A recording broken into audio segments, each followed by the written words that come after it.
second that motion. All in favor, say aye. Aye. Anyone opposed? Motion's carried. Now certification of closed meeting.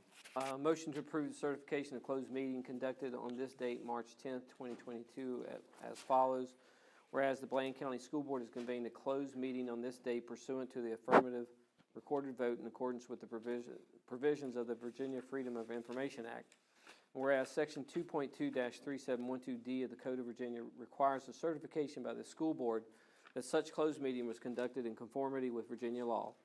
Now therefore be it resolved that the Blaine County School Board hereby certifies that to the best of each member's knowledge, only such business matters lawfully exempted from open meeting requirements by Virginia law were discussed in the closed meeting to which this certification applies, and only such public business matters as were identified in this motion convening the closed meeting were heard, discussed, or considered. Is there a second for the motion of certification? Second that motion. All right. All in favor, say aye. Aye. Anyone opposed? Motion's carried. Meeting is certified. Welcome, everybody. Glad to have you all at our March school board meeting for the Blaine County Public Schools. Got a lot on the agenda tonight, so stick with us, and we're going to go through it as quickly and business-like and professional as we can. But I'm reminded that doing the business of our school system is what we've been elected to do, so we'll do what we can do tonight. So, welcome. We'll ask Mr. Bailey if he would bring our invocation for this evening's meeting. Lord, we thank you for this day. God, we thank you for your mercy. We thank you for your grace. God, we ask you to bless this meeting, God, and always give us the wisdom and knowledge, always make the best decisions, and let it be in the best interest of our kids and our teachers and our county, our parents, God, and just ask you to give us wisdom and knowledge in all these things. In Jesus' name we pray. Amen. Amen. If you would stand with me for the Pledge of Allegiance. I pledge allegiance to the flag of the United States of America and to the republic for which it stands, one nation, under God, indivisible, with liberty and justice for all.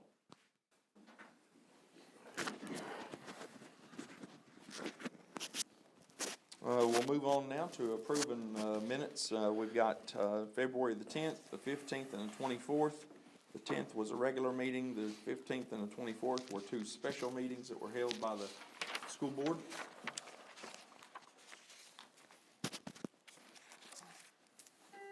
Lump them all together, or we can do them separately? Do them all together. I Do say them all just together? do them all together. Anybody have any questions? Need more time to read over anything, or there'd be a motion on the table? I'll make a motion to approve the minutes. Second? Second to motion. All right, all in favor, say aye. Aye. Anyone opposed? Motion's carried, the minutes are approved.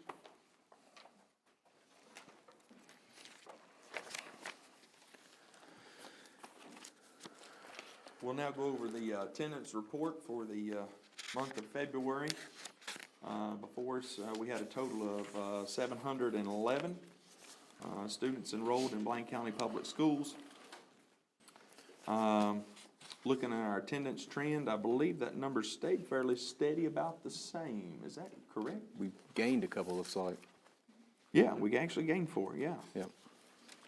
So, well, actually from January, it was 711, and this month's 711, I assume. Is that right? The number we're looking at is for February, correct? Okay. Okay. So, we still have 43 students that are out of district that are virtual students. I want to give Ms. Day opportunity. Anything else about this report stands out this evening? We do visit some students, in Ingenuity Elementary that attend in person, but we have 23 total for Ingenuity and 16 total for Stride, and then the 43 out of district. 42 of them are 10th graders and one's an 11th grader. She has a report. She's going to do a report. Wonderful. Any other questions about the attendance report? All right. I think we're good on that. Move right on here. Financial reports. You'll see that Cindy has put those together for us.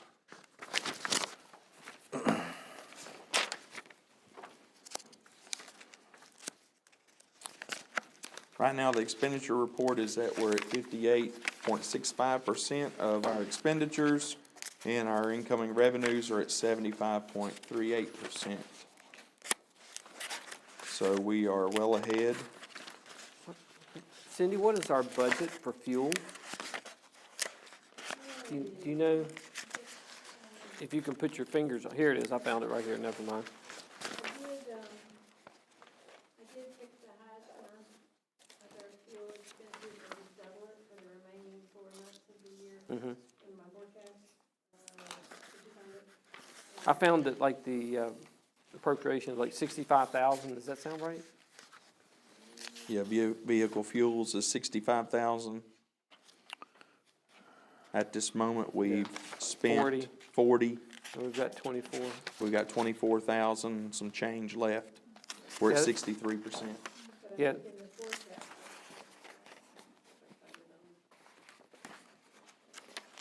We do know vehicle fuels are going up. That is something that we are looking at very closely to monitor, to make sure that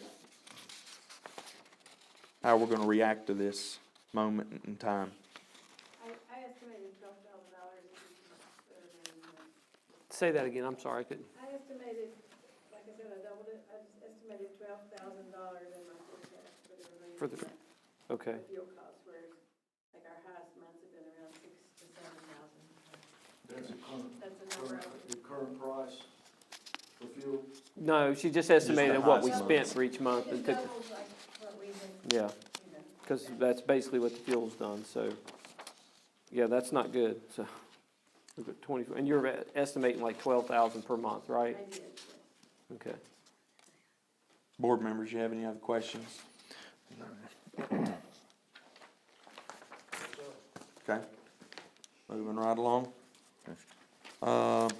Coming to a discussion area, something other I know Mr. Bailey was interested in putting on the agenda. And I think it's good for us to talk about as a board anyways. It's just goals. Goals as a board, things you'd like to see happen, things that you'd like to see us gravitate toward. So just have a discussion for a few moments, kind of hear, you know, if you've got things on your chest that you'd like to share. As far as, you know, even making a list of, hey, this is where we want to go, even if it's this year, short-term, long-term, ideas. Oh, you're looking at me? No, Sorry. I'm looking across, I'm Across the looking board. across. I know we had talked about, you know, for this year, we want to try to get building B at the high Right. school to get the BARD units in. I would say that's a goal point.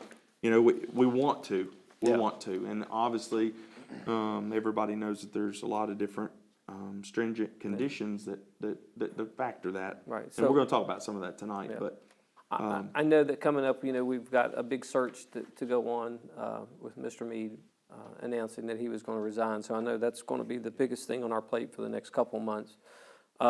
Me personally, you know,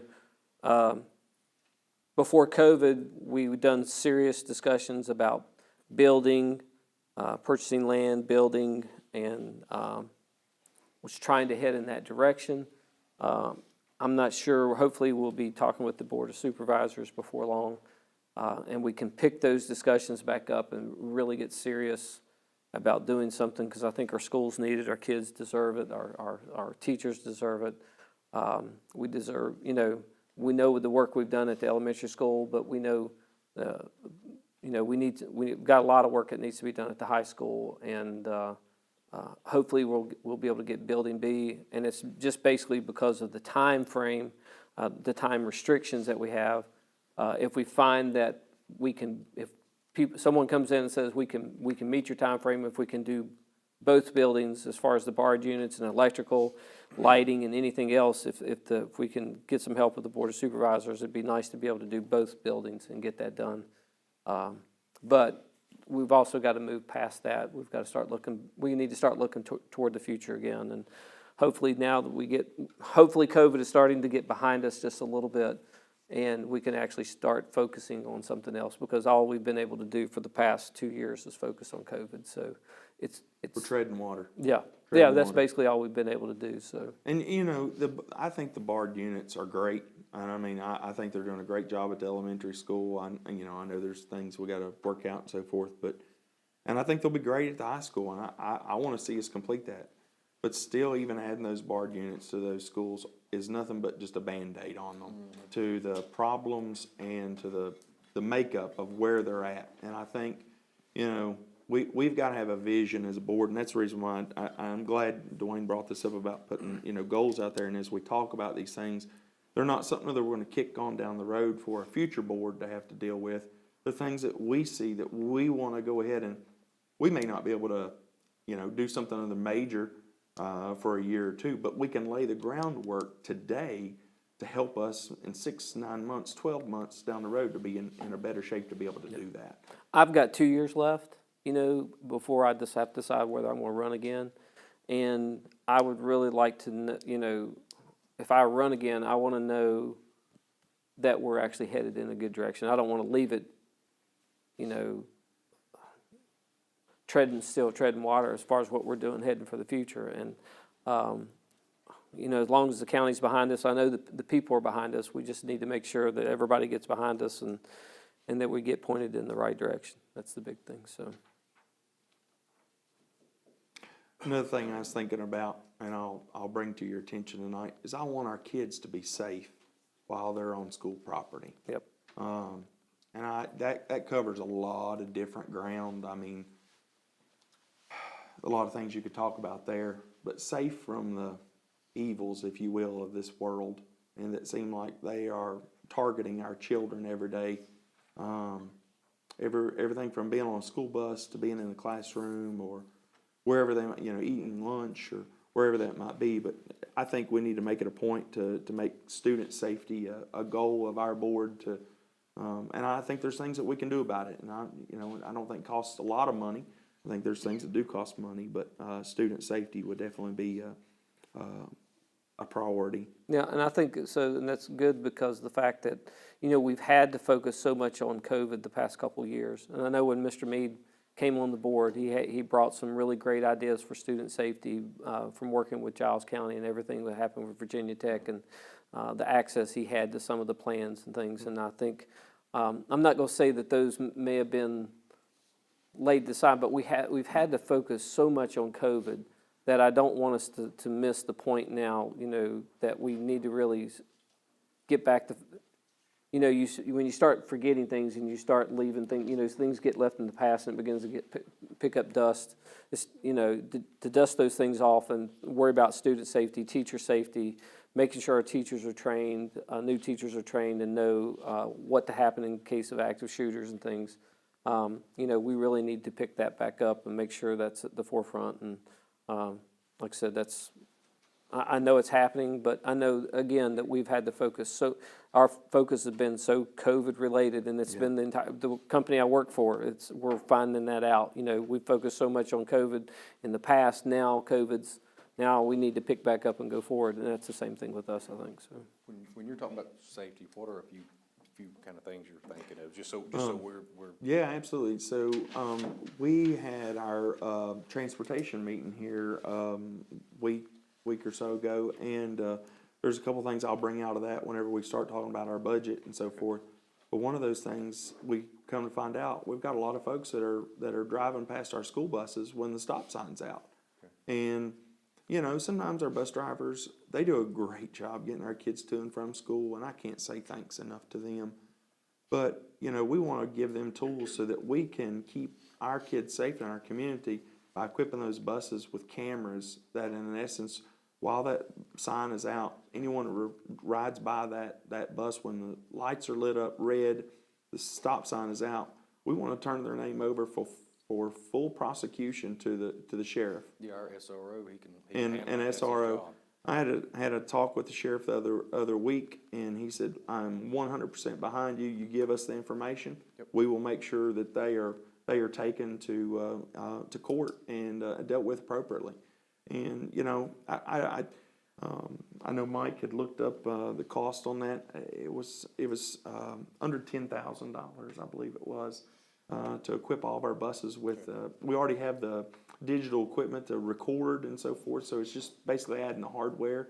And, you know, If there's a grant, there may even be a grant out There there may be a for it. We grant might money be able out to there. find something like but that, so. $10,000 compared to a kid's life who steps out from a bus and somebody nails them, I mean, God forbid that happen.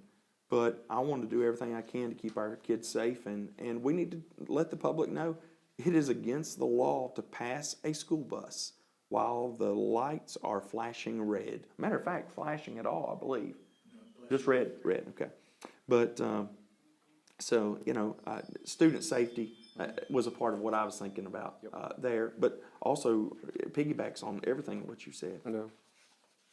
Other board member goals? Go ahead, jump I in. agree with Dwayne, that was part of my mission of becoming a school board member, was looking ahead, seeing what we can do facility-wise, what we're able to do. I hope to learn a lot more about that over the next few months as we do go ahead. That was part of me as I went out and talked to people.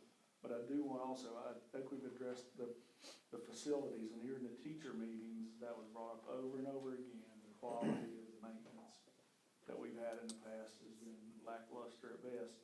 I think we've addressed that with the facilities manager, and I'm hopeful that he can put some practices on board and some accountability for things to maintain what we got. No matter what we got, we need to maintain. Yep. And, you know, so that you hear stories from the individual teachers about having to clean their own rooms and such as that, but don't like hearing that. That type of stuff, I'm optimistic that we can do, and looking forward to our facilities in general. I think that in surrounding counties, we've got manufacturing jobs coming that people can look to living here and get additional people here to live here, and that may be, but we can't miss the boat with those type things. And going back to the cleaning thing, Mr. French, thank you for coming on board with us. We appreciate you.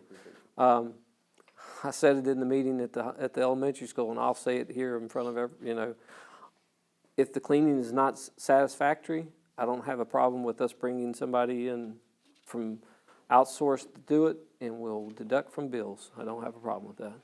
And I think we need to talk about that tonight in O&M, because yesterday being at the elementary school, to say it was disgusting is an understatement. And I hope Mr. Grimm may agree. I hope maybe today things changed. I don't know. But I think there's some staffing issues that we need to continue to talk about under our current agreement to make sure that it's fulfilled. Yeah, and I, hopefully we can empower Mr. French to be able to say, if you have to go find somebody to help in cleaning outside, we will document and remove it. I think if we have to send a letter to make sure state what our plans are, that we'll do it, so. I think you guys are hitting on about the 100-meter targets and stuff. Something else that I think is kind of approaching quickly, starting to get a little warmer outside and all that good stuff. I know their contract's going to end the 30th, I think, of June. We need to start looking for our outside maintenance for our grass cutting. So with that, encompasses is both schools plus the athletic complex too. That's going to take pretty much a full-time person to be dedicated to it. For the trimming, the weeding, and everything, keep our ground, take care of what we do have, make it look nice. So we really need to start thinking about posting something for this, with a kind of a tentative start date pretty soon, I guess, or we may be able to put a Band-Aid on to maybe June. Well, I know Mr. French is here tonight, and I hope under O&M we can, at some point, let him speak to us about some ideas, and that way we can give him some board direction or take that up, and that way we can address it now, because a lot of people don't realize this. We've got a lot of things coming up here that this board is going to have to be working to do. So, Because one of our coaches is mowing it. Yeah. I didn't know it till I went down there a little bit ago. I seen him down there hitting ball, and I went down there and I didn't. Jeremiah told me that Reggie's been mowing this thing. Out of goodness of his heart, because I asked whose mower is that sitting over there, and it was his. So we really need to look at getting that going. So. Other goals or anything else discussion topics there under board goals? I mean, so here's what I wrote down, and you can tell me, just kind of, I'll reiterate this to the board. We want to see building be get the barred Yep. units and, have heating and cooling capability.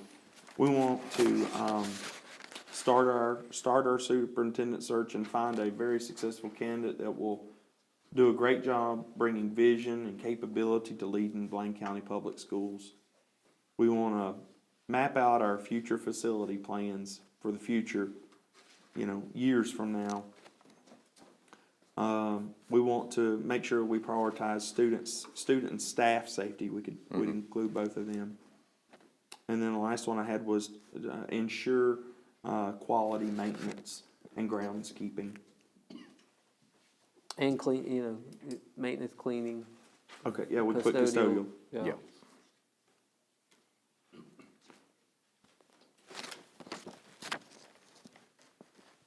And these are things I think we just need to continue to keep in our forefront and remind ourselves about every month as we come and do the work, is what we're doing around these goals that we've established for ourselves. And I know we should have talked about this in January, but I think now we're getting opportunity and breaking in our new board members, and they're kind of getting their feet with what's going on. So it's good to know where we're going. Yep. Anybody else have anything you'd like? Yeah, and Go I think just look, that's 5 goals, and maybe we need to think about maybe for how we prioritize it, because number 1, of course, is the superintendent search, but number 2 is maintenance and custodial. 3, student and staff safety. B, or the 4th one would be the building B, and then 5 is mapping out the future facilities. I think this is a whole, this becomes what we're all about every month. Yep. And really, just to stay on top of it with these 5 things, I think this will keep us very busy. Yeah. Anybody else have anything you want to talk about at the moment under these goals? Mr. Mead, did you have anything you wanted to add? I do have one more thing. We had spoken up to the elementary school, and I'd asked, I made a comment that the quality of the teachers is not an issue. We got high-quality teachers that don't let that maintenance portion, frustration drag you down, and just continue to just give us time and give us some patience in that regard. Because it's going to take a bit. It can happen overnight, and it's not going to get better overnight. We will have to work. Didn't add anything to our goals? Think that was good? That's number 1. That's what, Dwayne Bailey made that number 1. Made that okay? number 1. I said they were all equal. They were all equal. Does that mean you're banned from the county or something of that nature? I don't know. No. No, definitely not. I'll have to take the old Route 52. I know, I agree with Wayne. I wanted at least to have a plan set forth before I leave. We've done a real good job at the elementary school. If you look around the county, even though our buildings are still need a lot of work, we've done a lot.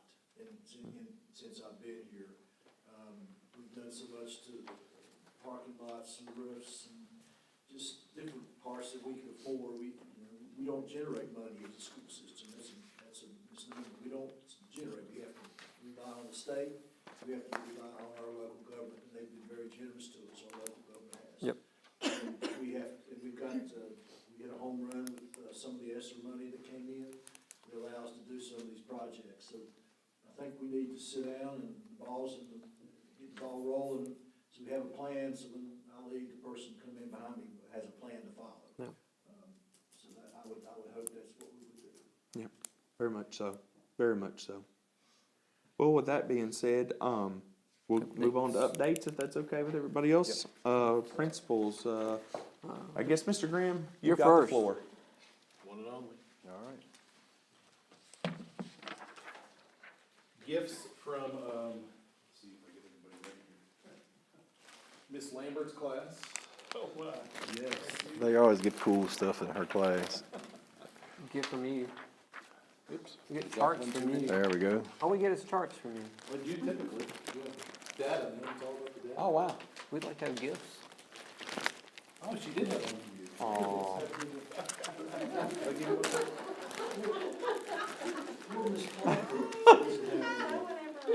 Poor Miss No, I Parker. know. Miss Parker, she was over there. She said, don't eat it here.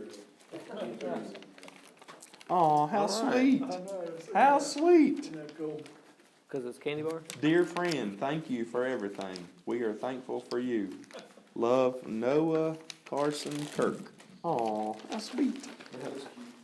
I have Miss Allison Stowers, Kylie Slaughter, and Ariana Lynn Sexton, maybe? Aw, wow. I got, mine is from, Miss Tinley Agee. She must have, How'd that with some happen? extra Kit Kat. I don't know why, how that worked out, yeah. And you got candy bars. Michelle and Kyron. Thank you very much, I appreciate it. This is the best. You let her know that. Yeah, Well, certainly. absolutely. Thank you. Oh, I love it. Greetings from Bland Elementary, from teachers, students, and faculty, and our community. Our enrollment currently stands at 351, which is an increase of 5 from where we were last month. Attendance trends, we currently basically have 3 students out as of today with COVID-related absences, which is a wonderful place to be, except for those 3 kids, obviously. But no, it's quite an improvement from where we were, so those students should be returning to us pretty quickly here. Not many actual positive cases, a lot of quarantines associated with those still. So the changes in policy have obviously not had a drastic increase in the number of students out or the number of positive cases, so that's good to see too. Hopefully that trend will continue. 0 faculty and staff out at this point as well. When's the last time you had a staff out? Oh, good heavens. That's good. Maybe 2 to 3 weeks ago. Good. Okay, Mostly because they were concerned. Right. Okay, great. Results back and then right back to work. Good. Once they got everything in place, so doing pretty well there. We currently, I believe, Cynthia can correct me here if I'm incorrect, because I know last month I quoted the wrong number. I can't read a spreadsheet somehow, but 16 students are currently in Region 7 Virtual Academy. Does that sound about right? Yeah, I got it right this month. Somehow I said 10 last month. I knew that was wrong. But key events coming up, we had 51 students seen by the Bland Ministry Center Dental Clinic. So they have been actually doing follow-up visits back at the school, so we've seen them back with us one day a week, about every 2 weeks they've been coming back. So that's been phenomenal to get services in place for our students, so they help certainly with their health as well. We've started our pre-K and kindergarten registration and screenings. We've set up that we have actually 48 appointment slots available for kindergarten. Our first one of those was Monday of this week. We started about 3 o'clock in the afternoon and run until about 4:30. We had about 75% of those scheduled to show up which is actually pretty good. But we've already gotten 9 students registered for kindergarten, with another 18 slots remaining that we've already gotten scheduled. So we're still continuing to fill those as word spreads out throughout the community that we're doing that. And also working through our preschool program as well too. So hopefully getting things in line for next school year is really where we are there. It's already that time of year. After school STEM Up is underway, and they begin meeting every Tuesday and Thursdays now until the end of time, I believe. Is that what I'm saying?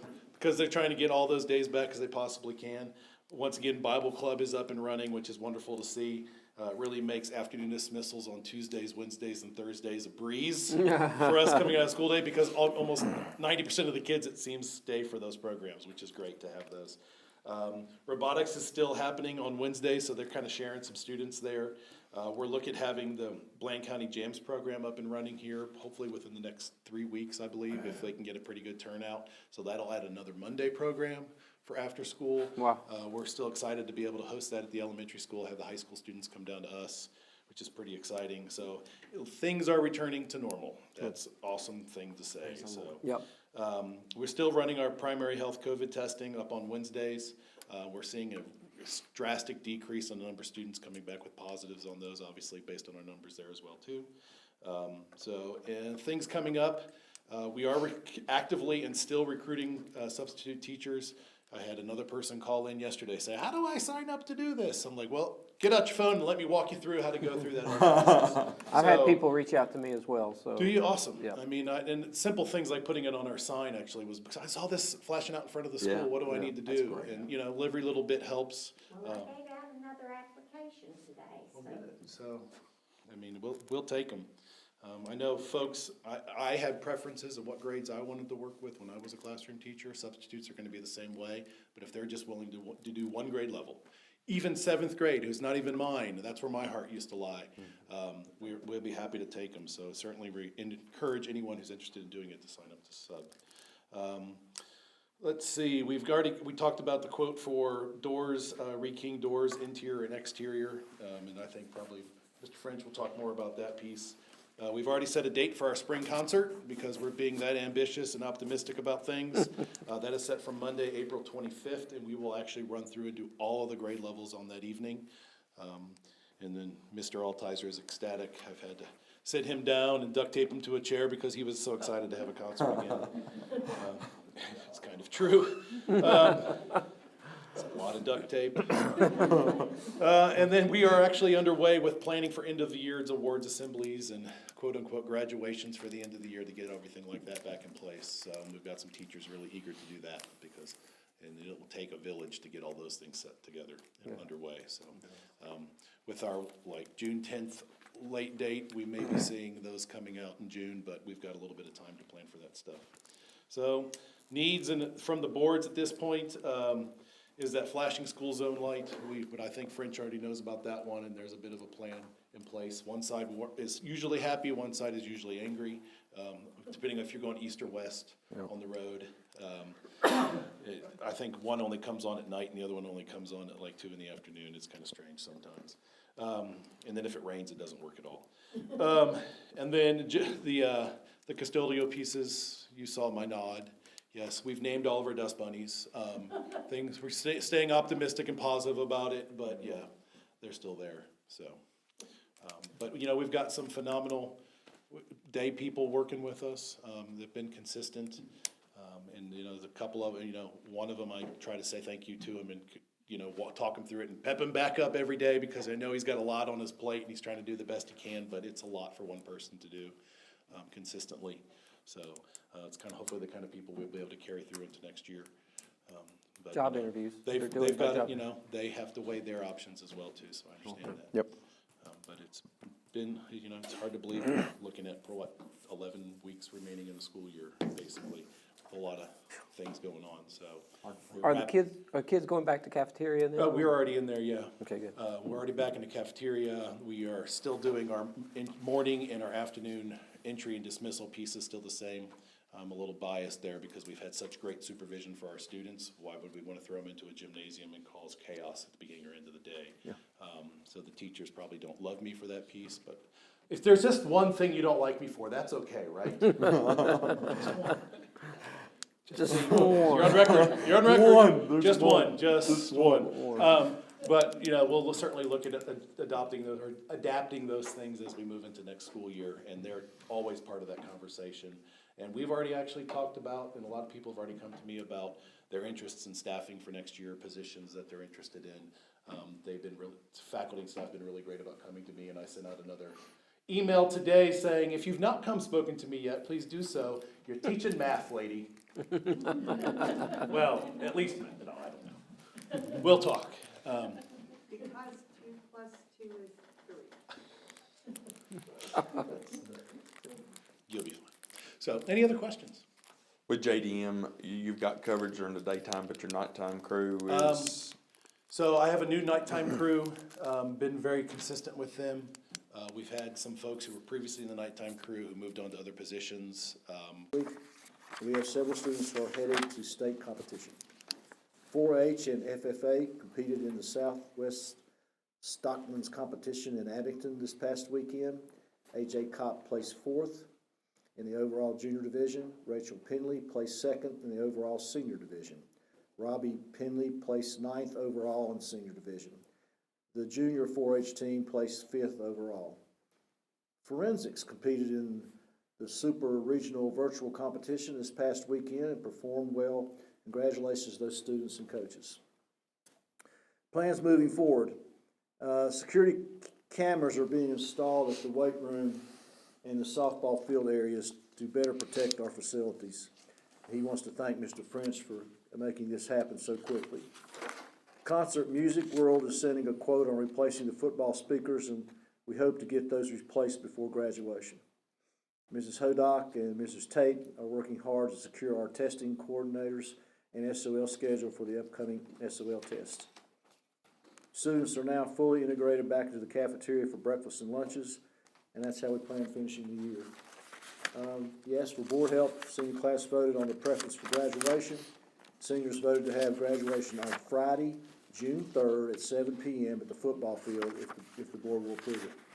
And he says we're still in need of an athletic. On the graduation, didn't we talk about May the 28th?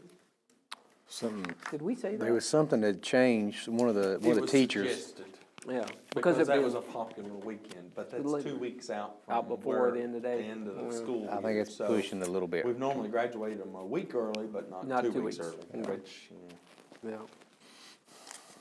Yeah, 'cause that's Memorial Day weekend, so that's a that's nice a busy weekend. weekend. It's for a nice lot of weekend to have, because it gives parents or family time to come in and actually go, but that's why we always looked at it in the past, just because of giving everybody a chance to travel, so, but June the 3rd. Ms. Harless, back over to see if there's any public comment at this time. No public comment. I do have one public comment that was sent to us by email from Samantha Crut. Is it Crute? Crute, okay, all right. Hello, I'm a student at Blaine County High School. I want to address the racism problem at the school facility. Ever since middle school, I've experienced racism. Every day I was called a slur and degraded because of my color. All the guys in my grade tried to play it off as, oh, it's just a joke. We don't really mean it. When right after they apologized, they said something even more hurtful to me. I had to sit there, laugh it off, and take each blow from their comments. It got to the point where I would miss more than 20 days of school each year because I was scared of what I had to face the next day at school. It made me hate myself and my skin color. I was always too scared to say anything to any adult because I knew I would get harassed and bullied for the rest of my school career, or the adults wouldn't take me seriously, which is what's happening right now. For example, our superintendent, Mr. Scott Mead, I emailed him about the situation with the sign, but failed to get any kind of response. Now, I'm older, and I'm not going to let any of those racists at school think that they can just be racist and play it off as it's a joke. As you know all, a hurtful racial slur was written on a sign and sat in a window of the ag shop. The whole situation made me realize how much the school board and office members don't actually care about their colored students. You all can sit there and complain and roll your eyes, but you guys know deep down it's true. You are busy pleasing the majority while the minority are ignored, belittled, and made out to be sensitive. When we are at school, our principal and other people are responsible for us students and our safety.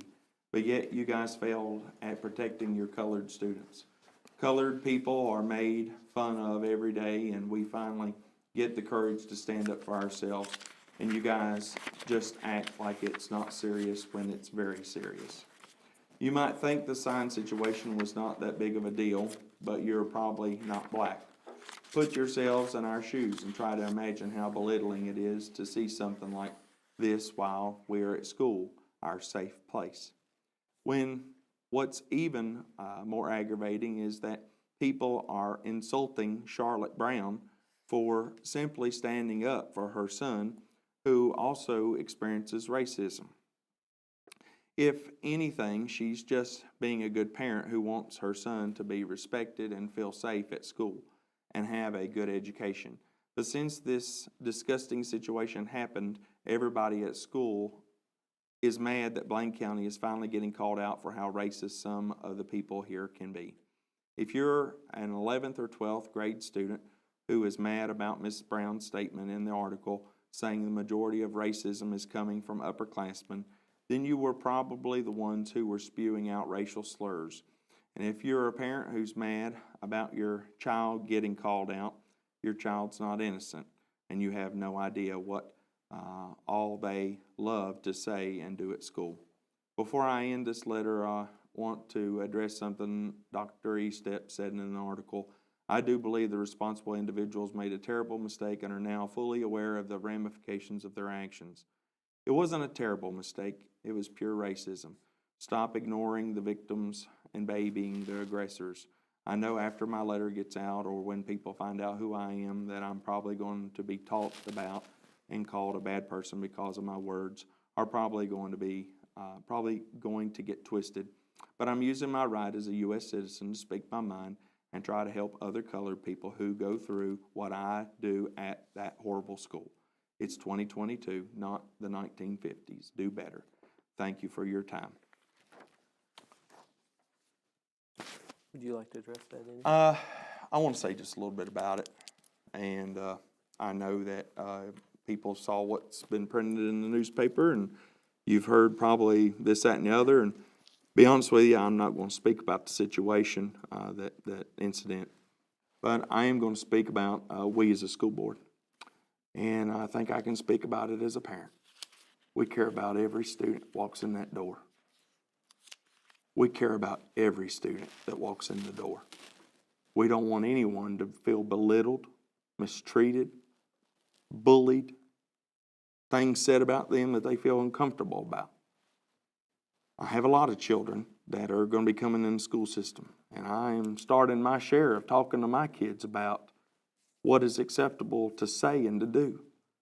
And that's us as parents, as we raise our children. And I want our children to grow up being confident young men and young women that know that they can go out there and be successful in life. And that's what I know us as school board members, as a superintendent, teachers and staff, we want all of our kids to know that they are loved and they are cared for. So I take this comment, I take what happened, and I want you to know that it disturbs me, because there's things that, unless somebody tells me that's going on, we can't address it as a board. And I want folks to know that we as a board are looking at ways that we can address this, because racism is something of the past. We should not see color. We should see people for who they are. They are people. And we should love each and every one. Hope that we'll say something other this evening. And I feel like that the letter speaks as if nothing was done. I think it was acted on very quickly. I think it was taken very seriously. The part about me not responding, what I did was forward her email to the principal, and the principal told me he brought her in and talked to her. So to me, that was the best way to handle that. I've been here on the board longer than anybody, and all that means is I've been here longer than anybody. That's all that means. But this is the first time that I think as a school board member that I've heard of this. Now, I'm not saying that it hasn't existed. I'm saying that this is the first time that I've heard that, to my memory, and I won't say that I have the greatest of memories. So, but the way to fight these things is to talk about it. And I've have a friend who has a child in the high school, and he told me that, and very close personal friend said that, well, his son has dealt with some of this throughout his high school career. I said, why didn't you tell me? So I've been on school board for 6 years. I said, you bring it to me, and I don't mind to be a bad guy. I don't mind to talk about it. It doesn't bother me, because I don't want to put up with it. I taught my kids before I was on the school board that you stand up for the people that can't stand up for themselves. The people that, and I said, Dad will back you up no matter what happens. I said, you see somebody picking on that can't, I said, you step in and do what you have to, and Dad's got your back no matter what. Right. And I'll hold to that today. And as a school board, I agree with everything that Philip said, that we won't put up with this. We won't put up with that. So. Anybody else have anything you want to say, and we'll move on? No, I think you gentlemen touched on everything, so. I would like to say that from what I know of the situation, I agree with you, and I fully support what you said. From the situation of what I know, some of the stuff it has to be handled privately. It can't be responded to in a public forum. So no one person is going to know all this unless it is the parties that were involved. So I like to publicly thank Mr. Meade for what he's done to address the situation. I think he's done it correctly and as needed to be. Thank you, because there's a lot of things that can't be discussed. That's correct. That Like goes dealing- with any dealing with type kids of and parents and situation. stuff. That's right. So it has been addressed. I can tell you, I've talked to Ms. Radford, and we've got some new, for lack of a better term, pieces of curriculum that we can use on sensitivity training and cultural awareness and those type of things. So I think education is important with this too. And And our what is student that called representatives. that we have, Laura? I'm sorry. Vector Solutions is what we use for our teacher professional development. They also have a student component to that, and one of the areas that it covers is cultural diversity, inclusiveness, that type of thing. So we're going to be using that in the classrooms. And I think you guys as our student representatives, let the kids know that you got problems, the school board cares, and they want to make a difference. You know, we want to help those people that feel like that they're being picked on. And you guys can come to us in private. You can send us an email. You can do whatever you want to. If you see something, the only way you fight these things is by speaking up about it. Because if it gets hid in the corner and swept under and nobody says anything about it, it's not going to ever get stopped. You have to bring these things, you shine a light on it, and that's how things like this get fixed. And you guys don't be afraid, and I appreciate you guys, everything that y'all have done and everything you come up here and tell us, but be that representative there at the schools and say, we're here to help you guys. The school board's behind you 100%. We'll do everything that we can so that our kids are not afraid to speak up for themselves. We will stand up with them, so. Ms. Radford, what was the name of that training? You said Vector? It's called Vector Solutions. Okay. Thank you. All right. That's the only public comment I had, unless there was anybody else who signed up. Maggie, you good? Okay. We're gonna now move on to our coordinator of virtual learning and student services.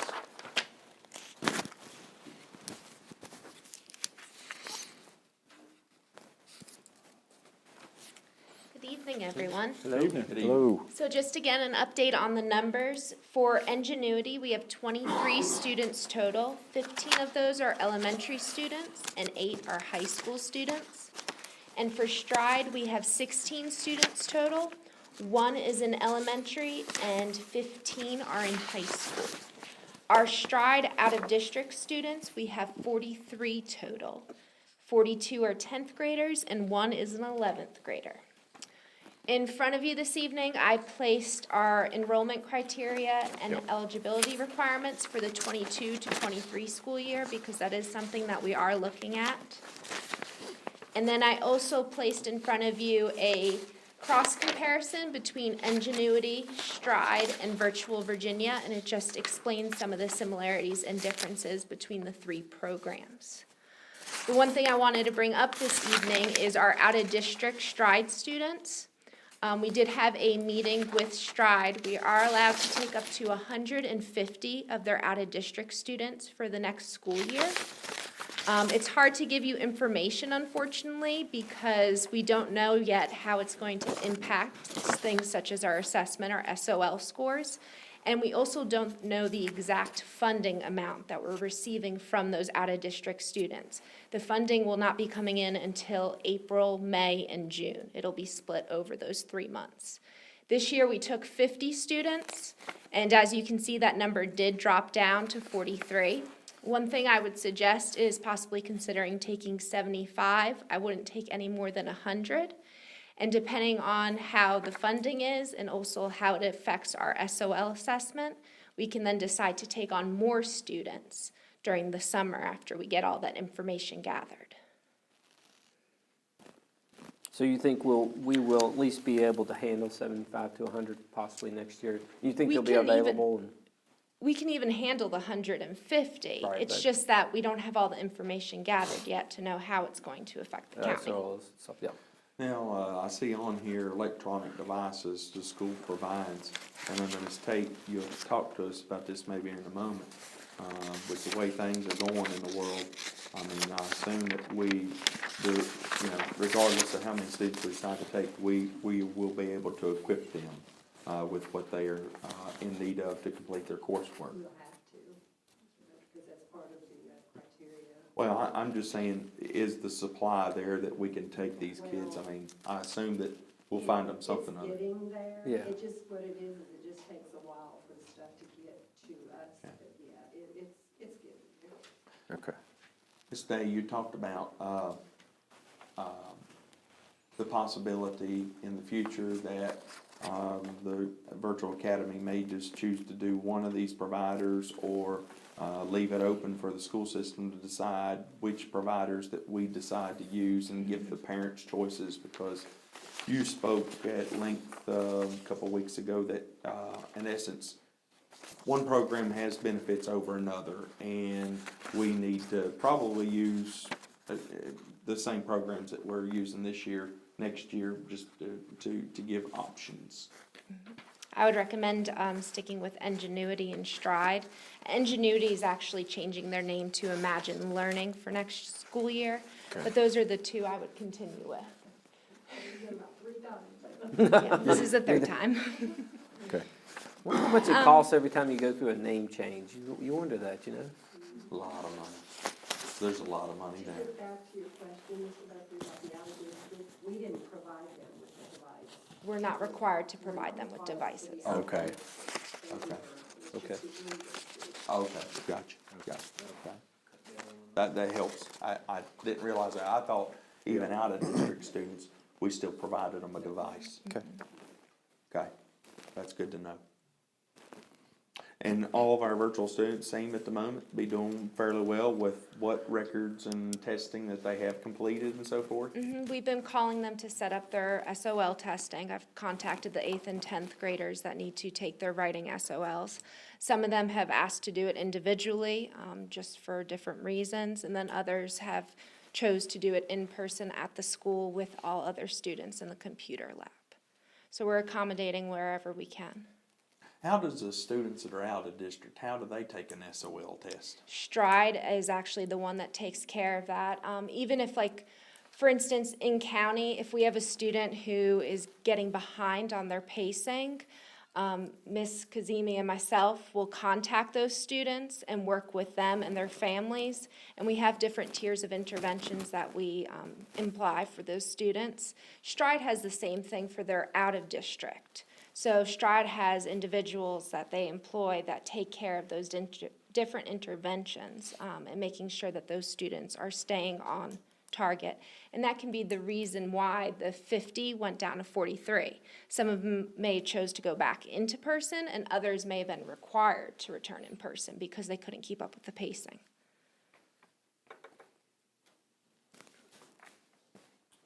Thank you, appreciate it. Thank you so much. Informative, thank you. Supervisor of Technology.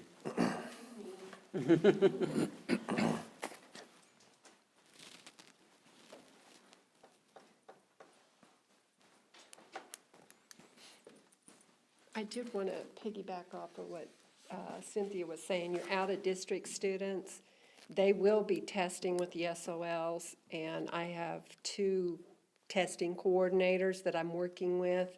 They're taking care of all of it. We don't have to do anything on our end, except I gave them access to our Pearson account so they could set up the sessions and all of that, but they will count as our scores. So that's kind of why they're waiting. But that was a relief when I found out I didn't have to do that side of the out-of-district. So, and they've been really good to work with me. They've already got their writing. We have 1 writing student. She needs it to graduate. And they've already got the session set up. They've done all the training, all of that. I've gotten all the acceptable use documents from them. So it's been, but what's helped is their testing coordinators are from Virginia. And they've worked in the school division, so they got an idea what is required with testing and that. Will we get their test scores about the same time as we yeah. get our students? Okay, Yeah. good, very good. When they, in fact, their testing window, they're testing the one writing, I believe it's next week. And then they're gonna try to do, because they get out a little earlier than what we do. And I think the girls were telling me, Amy was telling me that they're gonna test the first 2 weeks in May, I think. So we'll have those. They'll be just like ours. I'll be able to access those scores and see, just like I do with the elementary and the high school. So, yeah, those scores will be out there. They'll be when they're done. Depending on how fast Pearson is, we should have those as soon as they're done with the test, so. IT, Chromebooks, we're always Chromebooks. The repair parts are coming in faster than what they were. Good.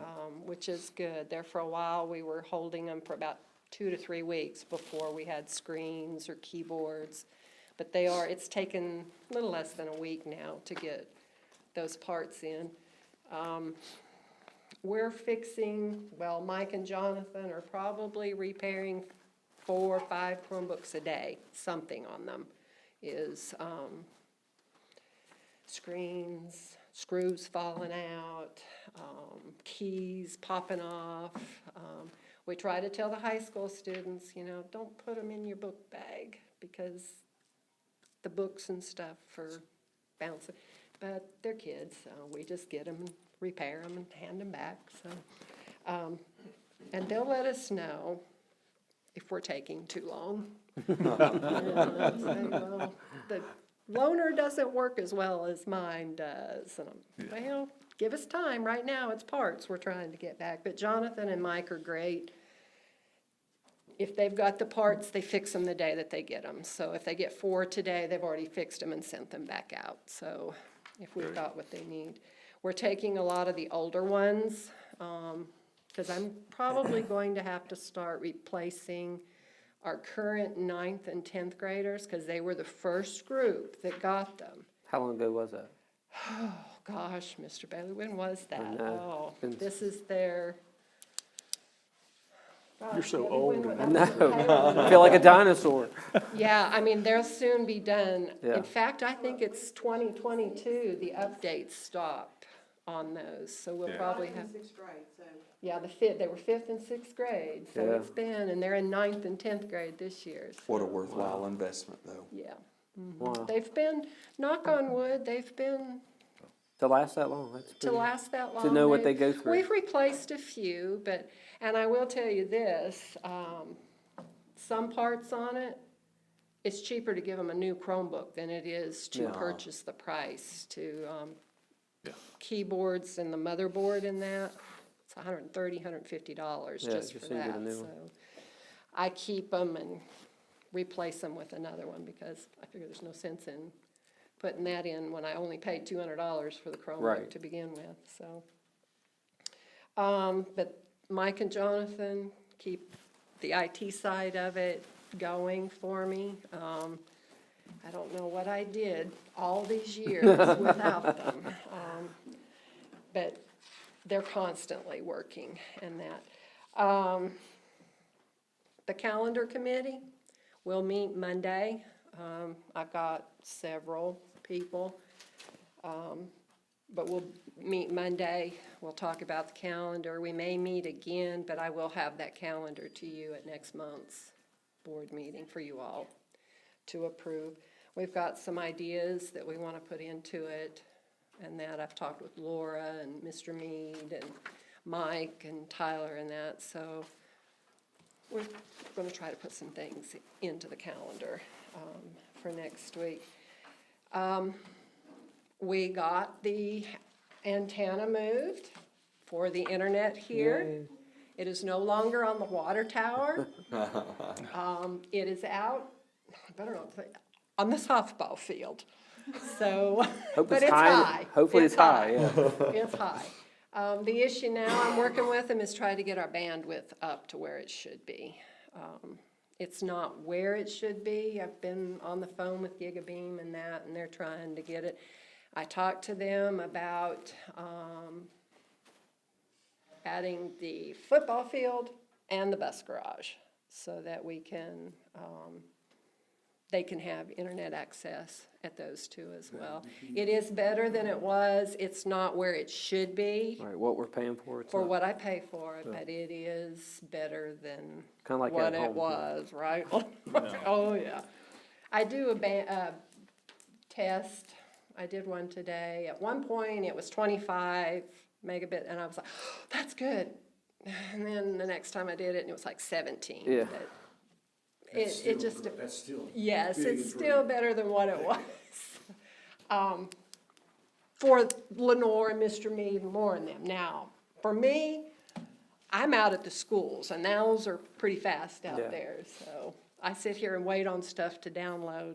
Somebody Mike don't come want back to YouTube my office videos the other all day, day he was long. hooking up French's printer, and he said, I just found the disc. It takes too long to download it, so I got the disc. I said, okay, whatever it takes, whatever, so. But, it's getting there. It's getting there, and I'm on the phone with, it's a lot better than it was talking to Gigabeam. They're no longer telling me I'm gonna be without internet one Yeah. day, so. but- Are you still gonna do the fiber optic cable going down to the football field now, or what are you thinking? Well, it's gonna depend on if I can get the speed up. Even if we don't get, even if it's at 20, we should still, if we can get the antenna out there and they're just doing football games, we're not here on the, we're not using it, so it should still, the last time I talked to the company that does the cameras and stuff for the ball games, they said all I needed was a 10 megabit per second line, so, Hopefully we'll be able to do that. yeah. My concern is to get the bus garage with all the stuff that they do online, and that DSL they have down there is just, The Jonathan Delta. ones goes down there. Hasn't been as bad, because we did get some lines replaced down there, so, but I wanna get them on it too. But I still too, Mr. Buttrey, wanna get something better than the wireless that we have. I'd like to have hardwired into this building. So I'm still trying, we're working to find Keep on something. pushing, Yeah, keep on Yep. pushing. yep. Any other questions for me? Is Chromebook still the way to go, or is there anything you think that's newer that's coming out there that we need to be looking at as a board? There really, right now, Mr. Buttrey, isn't anything, Chromebooks are probably your most cost-effective Okay, right now. that's all I've asked. Yeah. It works right now, so we enjoy the Google side, the admin side of Google, because Yeah. it's easy for Yeah. us to log in and push stuff out and. Very good. Thank you. Thank you. We appreciate it. Supervisor of Special Services, not Mr. Mead. Not Mr. Mead tonight, he's not gonna read. Just to piggyback off of Mr. Grimm with STEM, we are full. We can take 120 students, and that's where we're at, so. It's great. And that hasn't been the case for 2-3 years now, so we're very happy with that. We have looked at dates for STEM camp. We wanted to go ahead and get those dates out. We had some parents wanting to know so they could plan vacation around camp. So we're looking at June 20th through the 24th for training for teachers, and then June 27th through July 1st for camp. So that last week of June would be our camp dates. We didn't want to, we looked at July, but did not want to go into July because Mr. Purdue has the whole month of July for band. So, You can't get into his time. and so we left that alone. Transportation, Mr. Buttrey mentioned that last week we did have the meeting with the bus drivers. I thought that went very well. We certainly appreciate our bus drivers and all that they do for us. So that was, I think, a good meeting. Driver training, bus driver training, I am still working with Crystal. We're trying to nail down some dates to have another class. Looks like it'll probably be the end of March, first week of April. So we're working on finalizing those dates. Special education, I'm working on the annual plan for next year. I will have that finished for you all to approve next month at the board meeting. Something new that we're being required to do is an inclusive self-assessment and action plan. So I'm also working on that. We'll be requesting different stakeholders to participate with us. We did, Cynthia today sent out an email for me with a survey to our faculty and staff. So we'll be gathering information and then using that to develop the plan. And once that's finished, I'll be sharing that with you too. It has to be in place by next school year. So we're working on that. CTE, I'm also working on our Perkins plan for next year. And again, I'll get that to you next month. We're hoping to be able to add at least one new CTE course for next year. So we're working on the application to get that approved. In-house or another off-site? In-house. Ms. Johnson wants to do a veterinary small, what is it called? Veterinary science course. So I'm meeting with her tomorrow to work on the application. We have to have it approved before we can add it. So working on that. We are going to do sub-training Monday. So we do have some people coming in. We'll get them trained. That's the final step, and we can get them added onto the substitute list. And I think that's it for me. Anybody have any questions? How, with the bus driver training stuff, so is Crystal, what is her role, I guess? Is that, is she a Crystal, proctor or? In December, Crystal went through the training with the Department of Ed to become certified to be a trainer for us. Okay. Dawn Thompson is also a trainer, and of course, Mike Shelton is one too. So Crystal and Dawn will be the two doing this class. So they'll do the road test and, They bring them in, they do, I believe, I don't have it right in front of me, I think it's like 20 hours of classroom instruction and then so many hours of on the bus training. And then once they complete that, they can go take the test at DMV to get their learners. Okay. And then once they get the learners, they have the hours, the actual driving hours they have to put in. And then they go back to take the driver's test to get their CDL. With the bus driver endorsement, okay. okay? So, anything else? No, ma'am. Thank you, man. Thank you. Appreciate it. Mr. Mead, Yeah, Superintendent. first of all, Mr. Grimm wants to leave. Can he leave? What? I saw him fall asleep 3 times. Is he, I'm sorry, Mike. Man, threw him under the bus. Not really. I get it. I got a quote here today, to get those, speakers fixed, the football field. I seen, yeah. And we talked about that, and, we came in, I think it's something that we have to get done before graduation. It was, $2,604. So, I mean, it's gotta be done. It's under your purview. Go for it. I just wanna make you all aware of that. Is that all right for everybody else? I mean, that's. Yeah, we've I don't gotta see have it any done. problem. I would just make sure that those speakers are the right thing to be outside and that they're gonna last. I know very little, but it says here there are 3 PV Impulse 1012 Yeah, I don't know. speakers. I don't know what those are, I have no idea but- what those are either. But anyways, that's within your purview. We gotta have them. Dwayne knows a little bit about speakers. He's in a band. He's in the band. I'm in the band. Okay. We're getting the band back together. well, you need speakers. Mr. Hagan is my bass player. We're gonna talk later about setting up a budget, a meeting to talk about, this next week. Hopefully Cindy and I can sit down and talk about, putting together some options, teacher raises and some of the things that's been asked for. And of course, we got another meeting Monday with, that we'll know some more about that at that time. Intent forms have been sent out. We're getting those back in now, so we'll know possibly by the next meeting, exactly who's leaving and who's staying, but right now I don't think there's many people planning on going anywhere, so.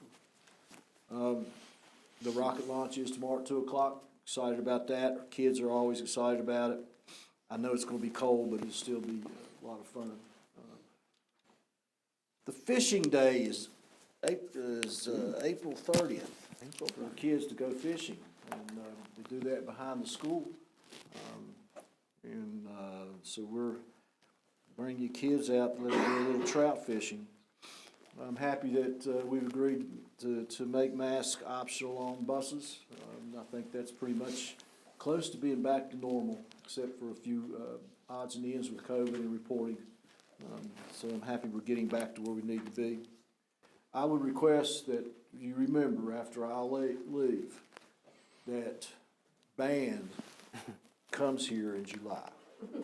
Always. Yeah. They live here, they feed us, they take care of us, they entertain us, and sometimes the Do they let you play? superintendent, now this needs to be on his list. He Superintendent. will be a part of the band. They have to be musically inclined, Because so. they will not have a rain stick player after I leave, right? Yeah, we need Yeah, okay. And what's the name of the Timmy. rain stick? Timmy? Timmy. his Timmy. Timmy. So, the other thing is Jam starts at the elementary school next week, so, that's always an exciting program from young folks, and Mr. Purdue will be headed up there with Mr. Consley to get some kids interested in music at an early age. That's all I got. Okay, thank you. So the PV 1012 is a ultra high performance from a weather resistant two-way full range or bi-ampable speaker system. So I think we'll be okay. All right, good Weather deal. resistant. Thank you. Yes, sir. Our student representatives.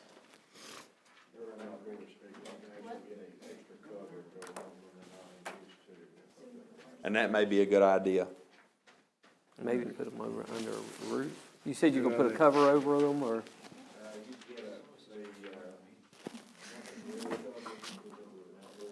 Right. Yeah. Yeah. This fire.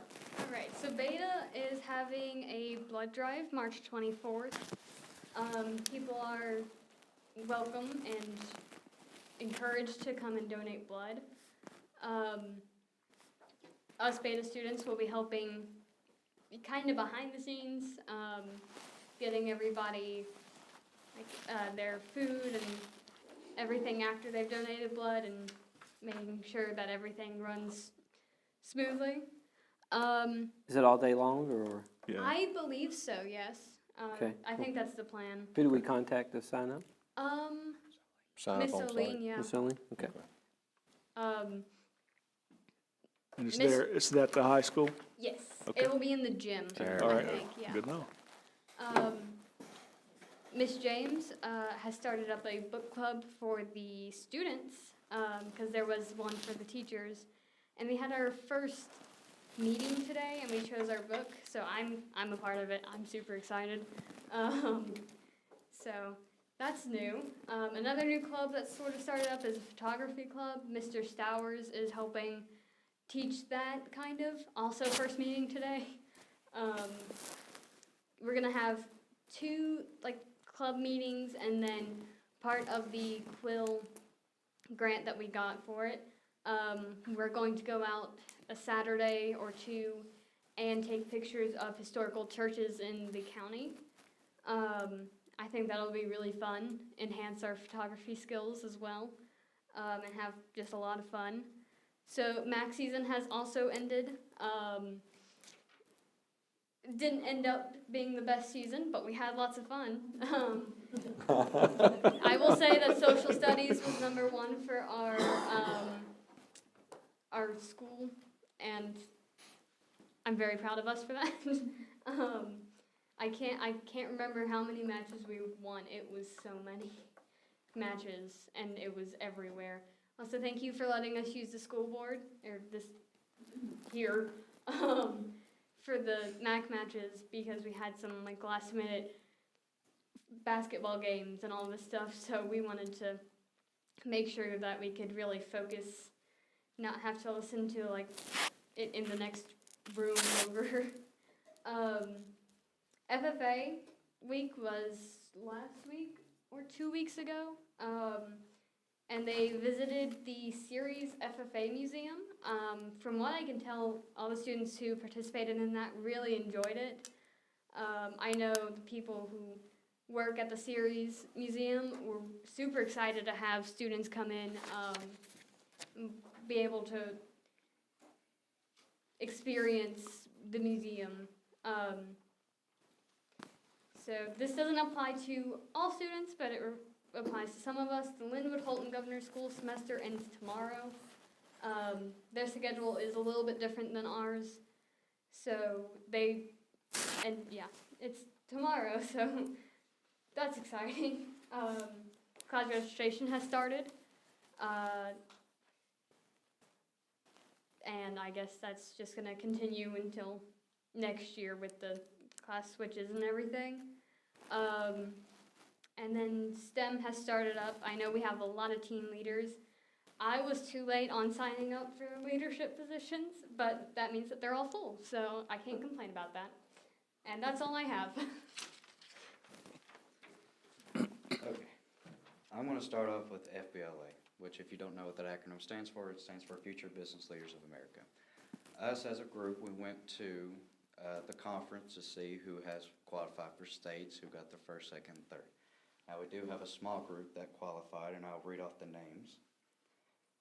The first name is Hallie Davis, Ashton Clemens, Michaela Clemens, Devin Hodge, Caitlin, Maddie, Amy, Abby. I don't know the last names of those, but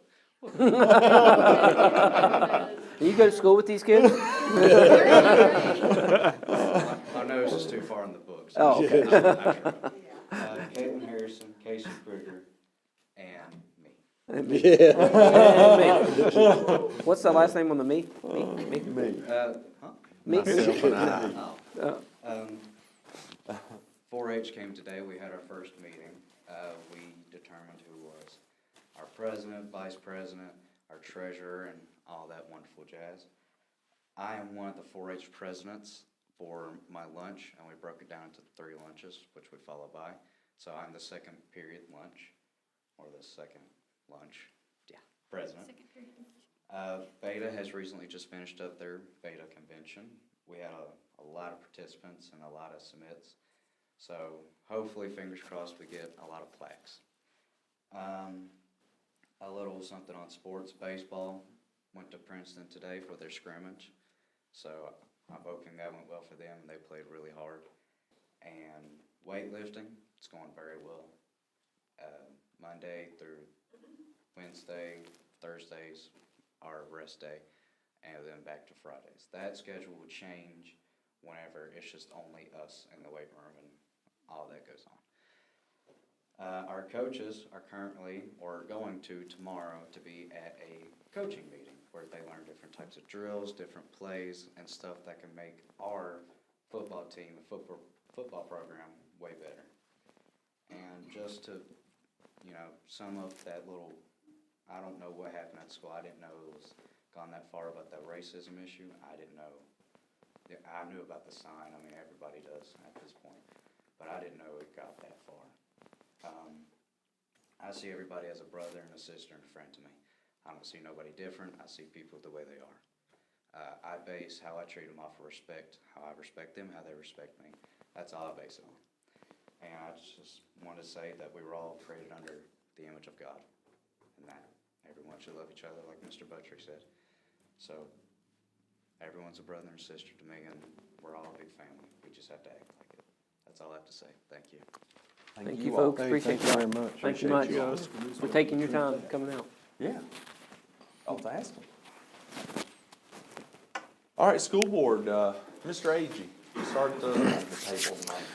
Well, I just want to thank our teachers and students and faculty and staff and everything for everything that they do, and our central office here for making things, complete to circle.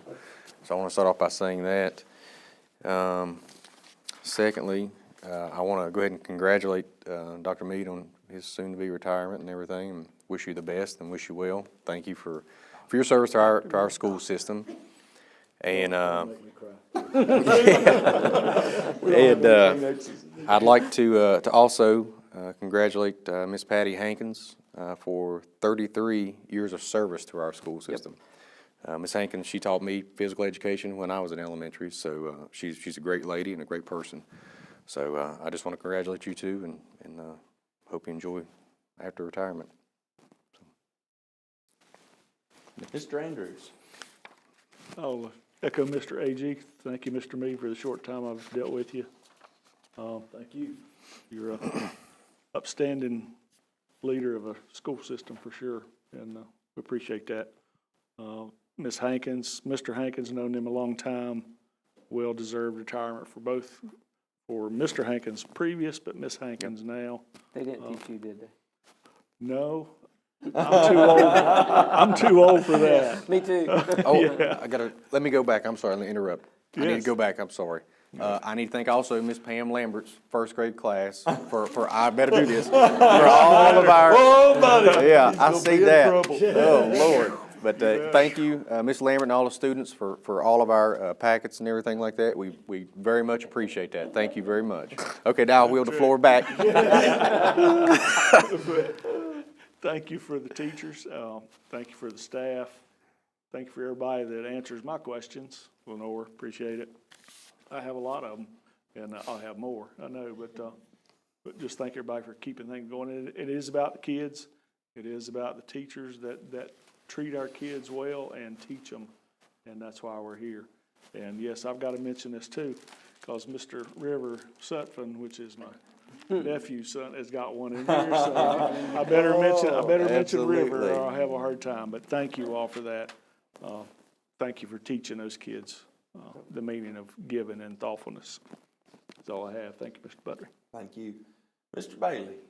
Always thanks to the teachers and staff and all that they do. Thanks for the representatives, I've already said, but thank you for your time and you guys coming out. And I know it's a little long, little extra end of your day, but we appreciate all that you guys do. And please do let the kids know. I mean, really, we take this serious. I take it serious, and I know all the other members do.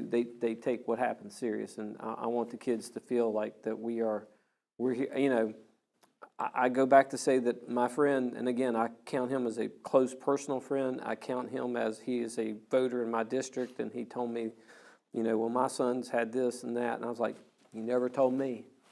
I want people to know that they can come tell us these things. You know, if you take it to a teacher, you take it to a principal. I don't think it will be ignored if you take it to a teacher. I don't think it'll be ignored if it's taken to a principal, the superintendent. I think everybody will take it serious. But if you feel like that's not far enough, you can bring it to the school board, and we will deal with it. I promise you. But thank you to all of our board members, and just look forward to getting, again, I'm looking forward to getting COVID past us. Yeah. I mean, Philip knows because he's been here since that, Mr. Mead and all the teachers and everybody else. I'm looking forward to get past this so we can actually get back on track to get some things done. So,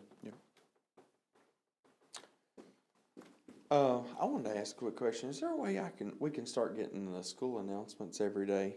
I don't know if they typing that up still. We used to get those every day, and I really enjoyed looking through those because it kept me informed as to what was going on. Do they email them out still? Do they still email out school announcements every day? Yeah, I haven't seen, I used to get them from the high school, and it was a good way to forward them. Kind of depends. They all would know about sports events and things Yeah, like that. I like knowing about sports events and different things. I know that our student representatives shared tonight, so I mean that would be great. I'd like to see those. You know, Dwayne talked about this, and as I hear all the happenings this evening, you don't realize like we're getting back to a normal. And you know, as parents, what it does for us is we're like running everywhere. We're like cockroaches when the lights are turned on, trying to find just going and taking our kids all these places, and how great that is to get back to getting our kids involved, and whether whatever club and meeting it is, and all the after school stuff. I mean, it's great. But those things are great, but we've had to prioritize what happens during the daytime for the last 2 years. And so I want us to I know hopefully it'll warm up in the next few weeks, and school's going to get ready to come to a close this year, but let's celebrate our kids, every one of them, like they're graduating. Just like what we are going to graduate these seniors this year, let's celebrate every one of them, because we've lived through something other. We've lived through something other that we've all not lived through before. And so a new normal. I was trying to speak on behalf of the school system a couple weeks ago on a Friday regarding Senate Bill 472, and I continue to share this wherever I go because I want people to know to try to advocate for school funding. The possibility of giving the Board of Supervisors a tool to levy a 1% tax. Many people don't, many people maybe do know, don't know, but the school board has no taxing authority. In other states, it's different. And be glad you didn't leave it up to us, that's for sure.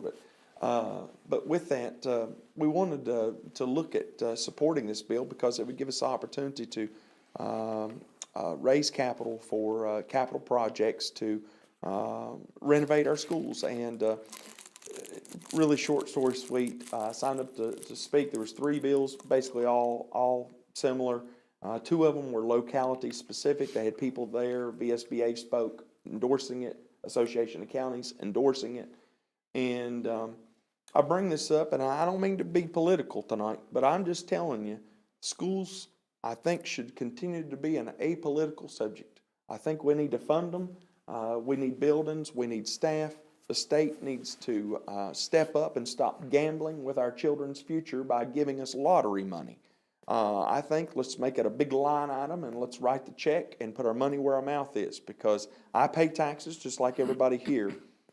On behalf of this Senate bill, though, basically they got down to voting them and tabling every one of them, Republicans, that is. And I don't mean to make this partisan, but this evening you and I got to realize that we've got to apply pressure. And our pressure needs to be as a school board.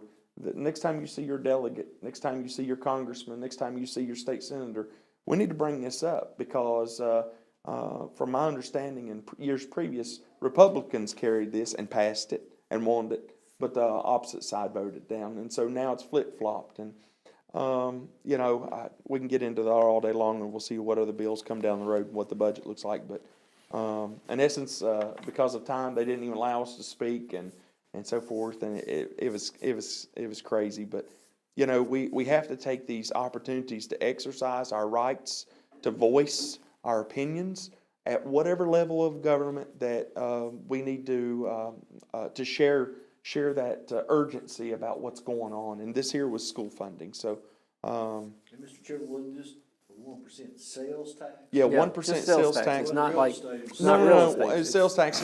And kind of go over that for just a moment. Basically, it would give the opportunity, and it wasn't passed, to pass here, but that our board of supervisors could have voted to have passed this, and it would be a 1% sales tax on top of what we already have, and then it would have to go to a referendum, and voters would have to approve it here in our locality. And just so people know, in our locality, a 1% sales tax by our county administrator is been estimated to generate $300,000 to $400,000 a year. In order to raise that same capital, we would have to raise real estate taxes by 11 to 15%. And that just hits people in the county. And that just hits people in the county. Whereas sales tax, we have a lot of folks that are coming through. We're the halfway point between Ohio and Myrtle Beach for some reason, and they stop in and spend their hard-earned money. And, a lot of people say, well, this would have influenced me to go to Wytheville and buy my groceries. Well, the majority of us probably do go to Wytheville to buy our groceries. We support our local businesses, Grants and Dollar General when we can. But at the same time, this would be something other to help us out.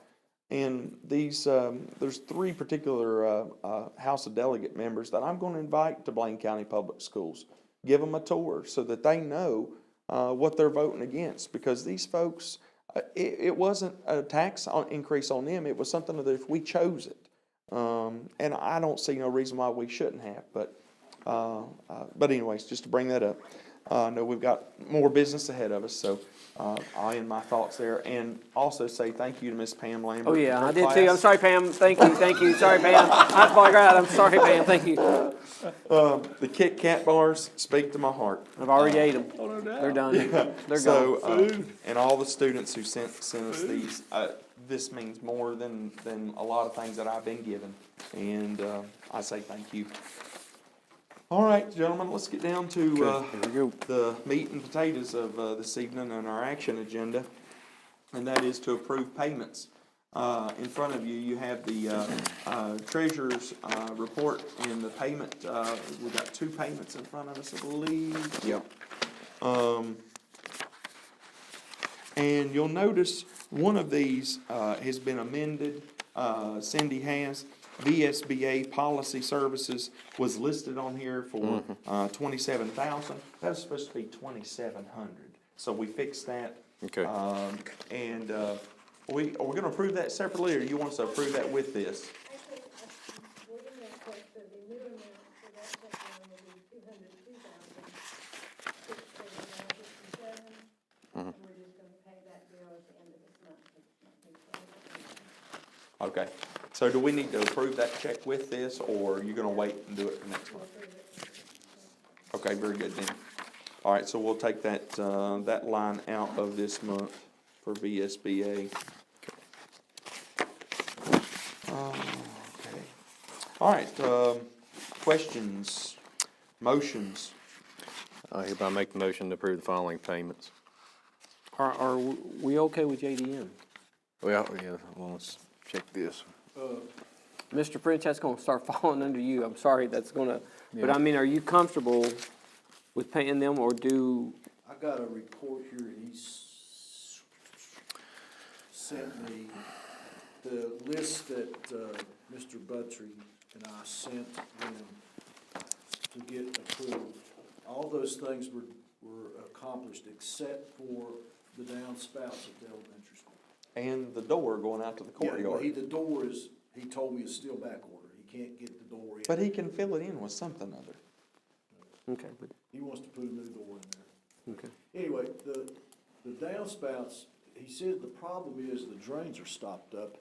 He said the drains, one he told me run almost parallel, I think, with the sewer line. And he brought in R&R and they could not get them unstopped. And he thinks they're stopped up somewhere over there where that new playground is. I'm, the maintenance side's fine, but I'm talking about custodial. That's where our issues, that's where our biggest issues are, and that's, I mean, again, if we have to bring, if it's not satisfactory, if we're not getting what we want, and we have to bring somebody in from the outside to clean weekends, evenings, whatever, I don't have a problem telling JDM that we're going to do this and we're going to start deducting it from the bill. Because we've talked about it too much, and I'm tired of talking about it, and I'm tired about the most visible part of his job, and we've said it amongst ourselves, and I'll say it now, the most visible part of his job is what they're failing at the most. Yep. And the thing that you should be paying the most attention to is what everybody that walks into the school sees, and that's what you're failing at. And so I'm tired of talking about it. We've talked to them about it. If we have to get the lawyer involved, I don't care to get the lawyer involved. I want something done about it. I'm tired for our teachers. I'm tired for our students. I'm tired of people coming in from outside the school seeing it. I want something done about it. And that's all I got to say for right now. So here's the way that we're proceeding at the moment. We come up with items that they're falling short with, and we give them 20 days to rectify it. If it's not done after 20 days, then we'll start withholding payments. We want things to be done correctly, and myself and Ms. Blessing have had numerous conversations about this, even in her classroom.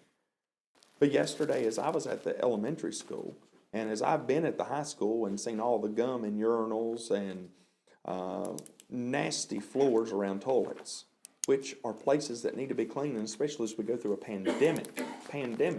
Cleanliness is at its height, that we need to make sure that it is taken care of.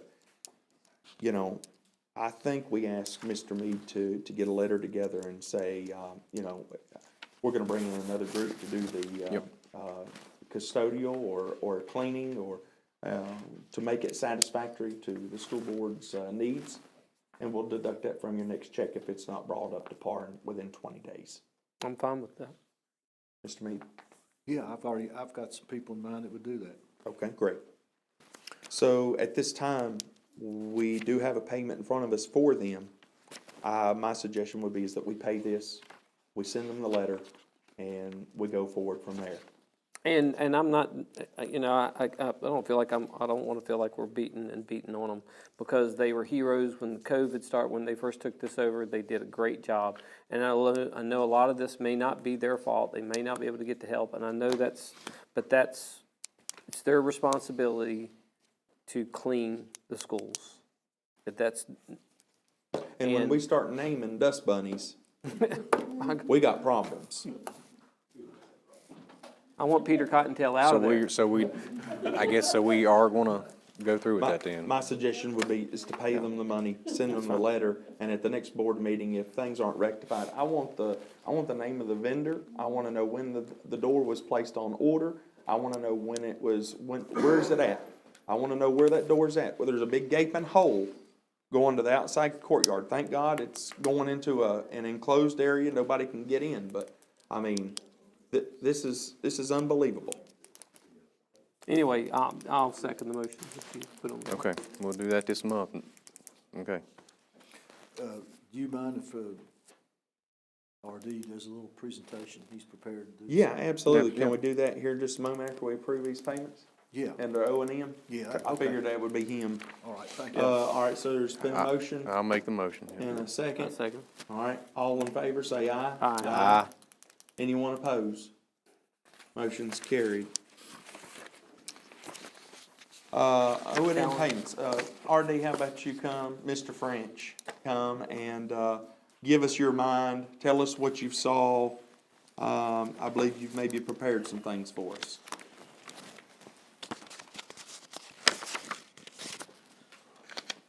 Good evening, everyone. I'd like to Good start evening. with thanking y'all for giving me the opportunity to join the team and hopefully take a step forward in the right direction, but hopefully it goes well.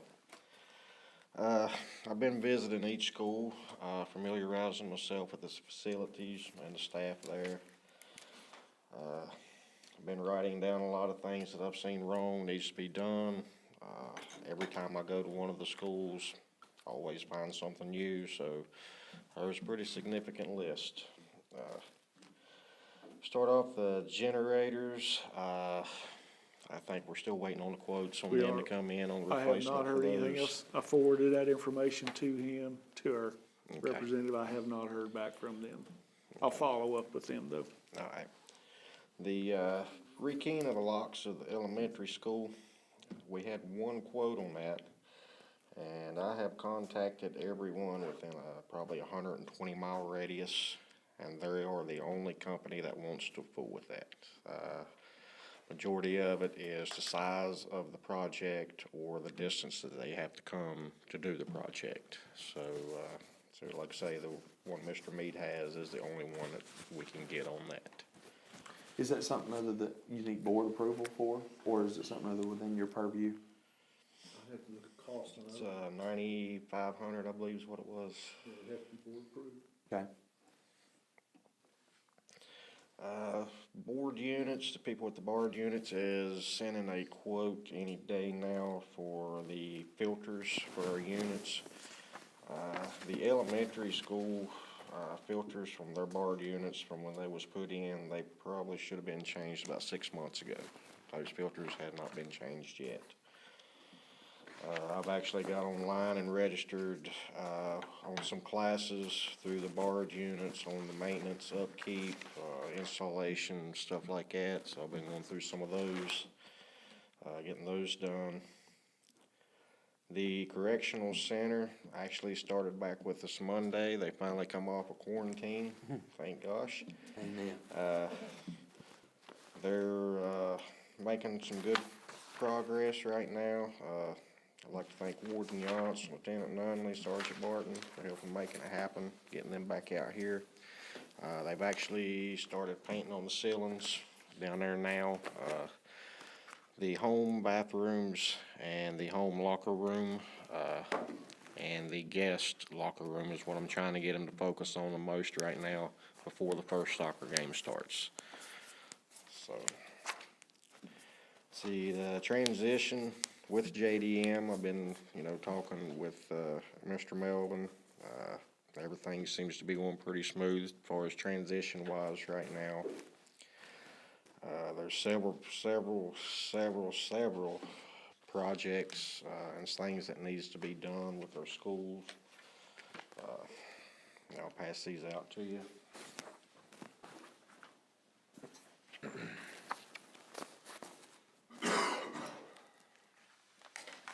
Thanks, RD. Thank you, sir. Thank you.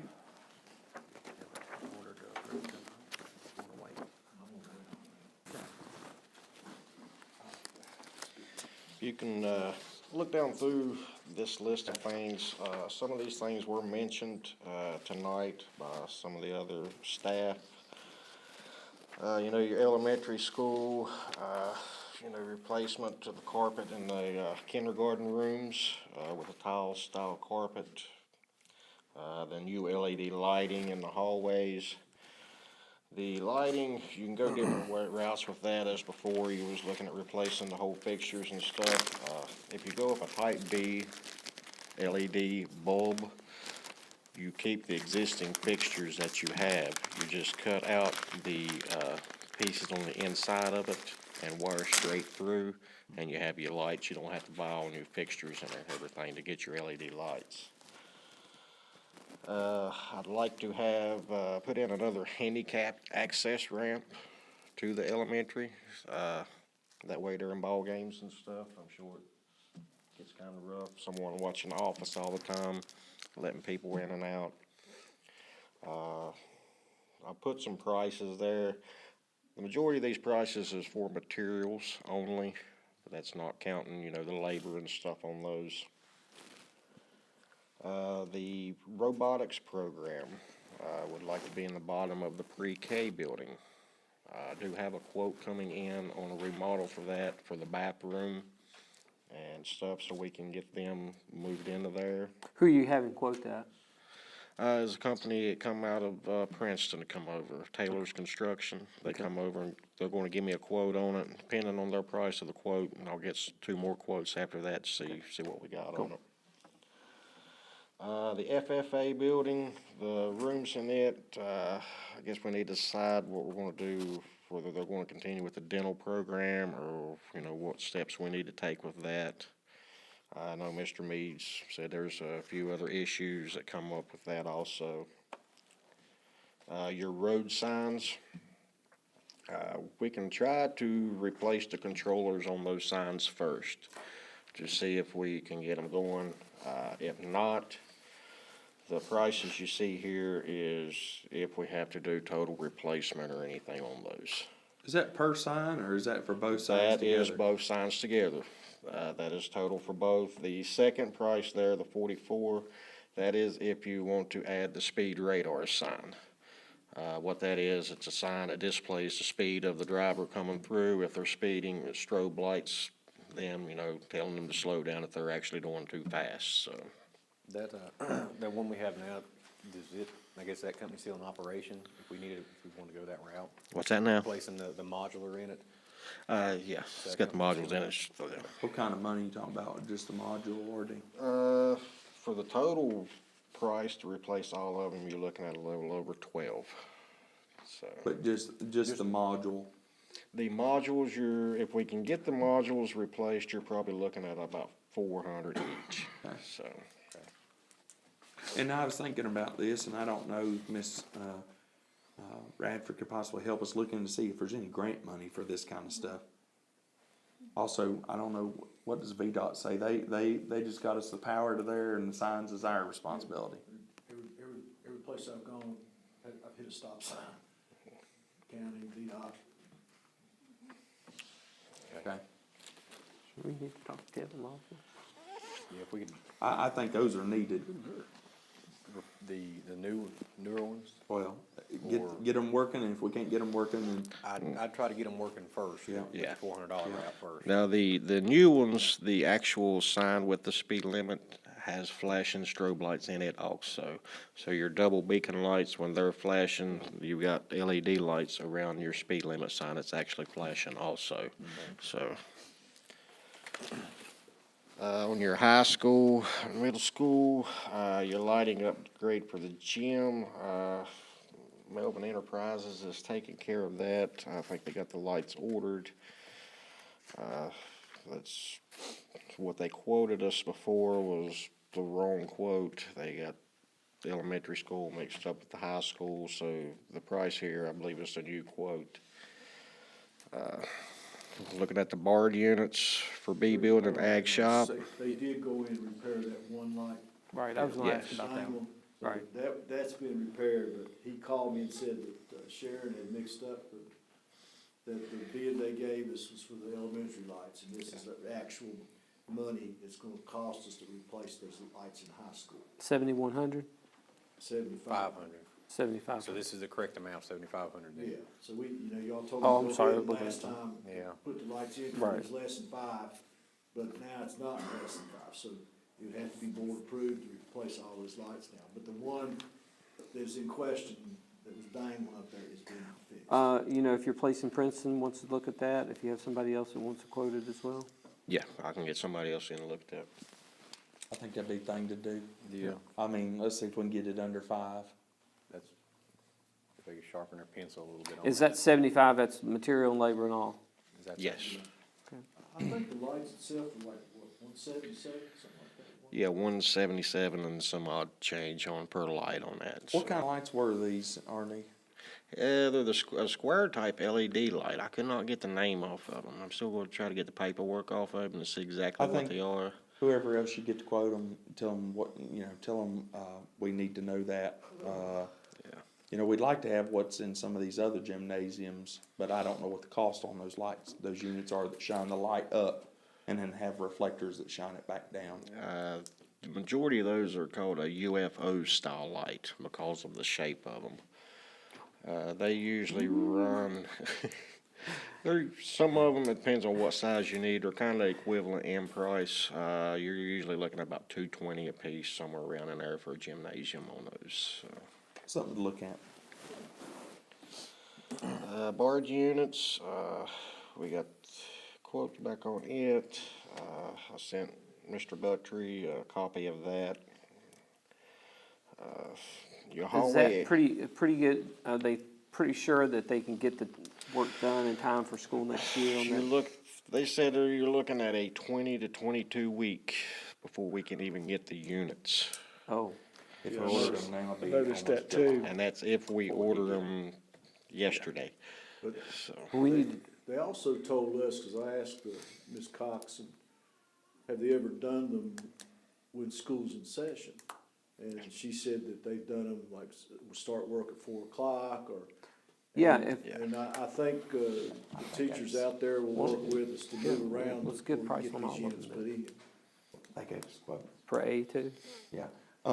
What we need to do tonight is actually on these barred units, we need to approve to put out for bid, because just the barred units themselves, they gave us their price at this 208.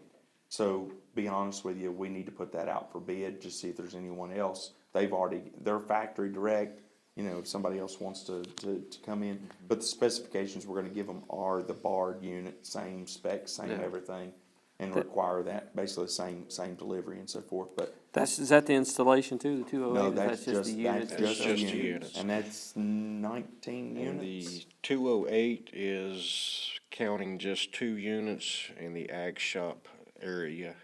If you go that route, that is included in those.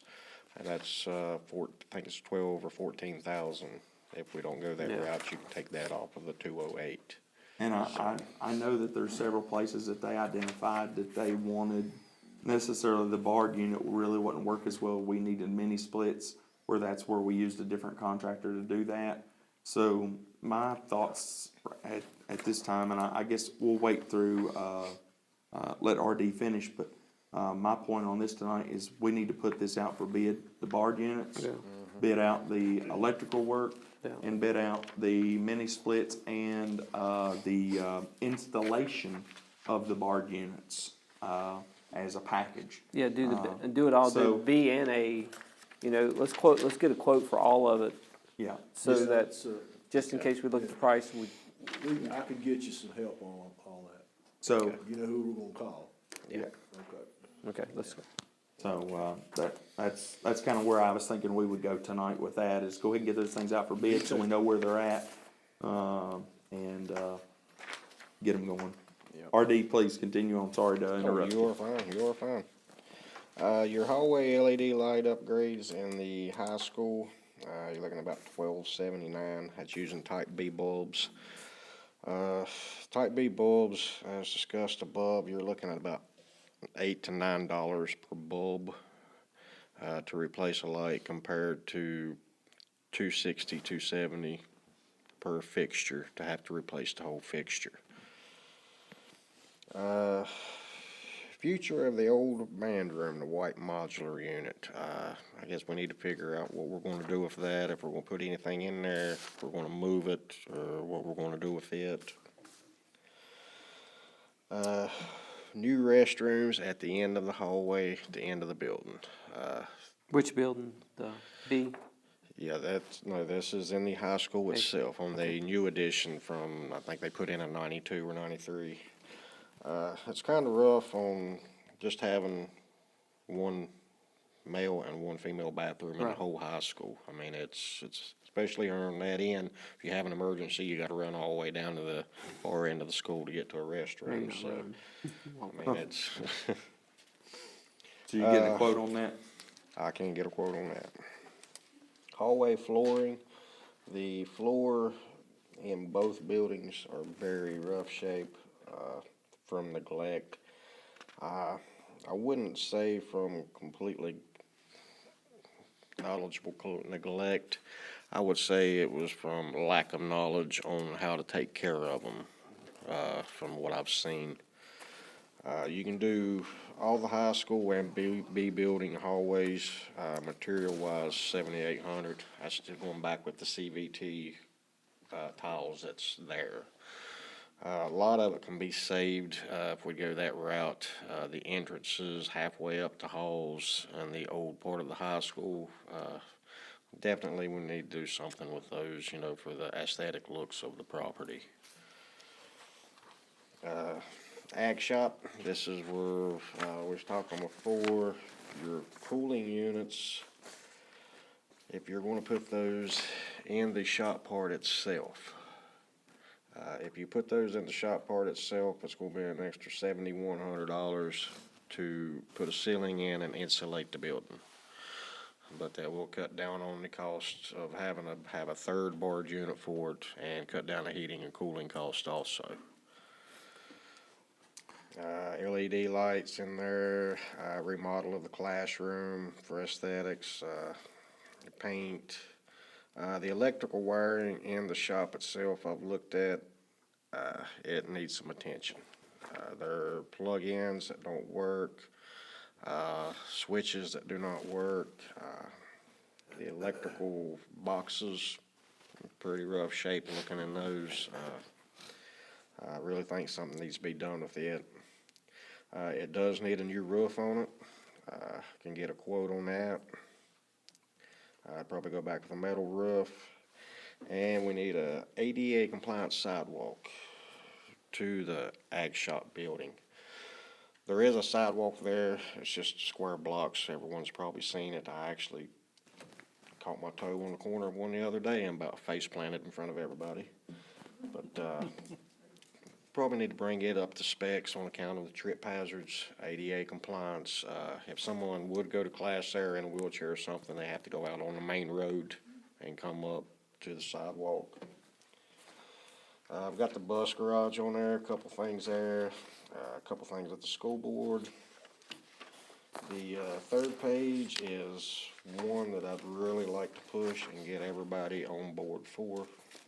That is our sports complex down here. It is in rough shape. It is not ADA compliant, and there is some safety issues. We've got the rubber flooring. I have it priced.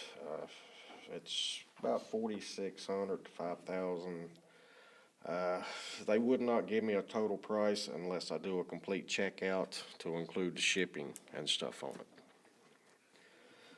The new speakers we talked about, the Wi-Fi we talked about, refurbishing the scoreboards, level and top dressing of the fields, baseball, softball, and football fields. I played on the fields in 92, 91, 92, and I don't think they have ever been top dressed or anything like that. They're in rough shape. You can walk across the football field and you probably better have good ankles, because it's going to roll you around a little bit. I'd like to oversee the fields. Got a broken telephone pole at the bottom of the field down there for the field goal nets. The only thing holding it up is a tree and the fence, so if it kicks out, we don't know which way it's going. I'd like to have marked handicapped parking spaces at the entrance, resealing the asphalt that's there. The ADA compliant sidewalks for the facility, the home and the guest areas, ADA compliant bleachers. You can see the prices here. The prices on the bleachers come from a 2019 quote from this company at $109,000. I'd added 25 compared to other prices that has went up through the past few years. I can get him up here to give us a new quote on that.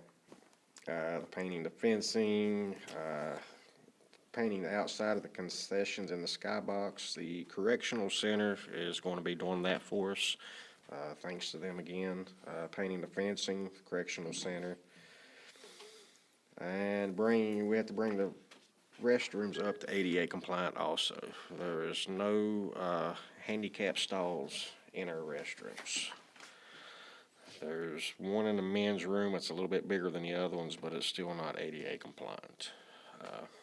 Like I say, I'd really like to get everybody on board on the sports complex as a big project, so it does need a lot of work.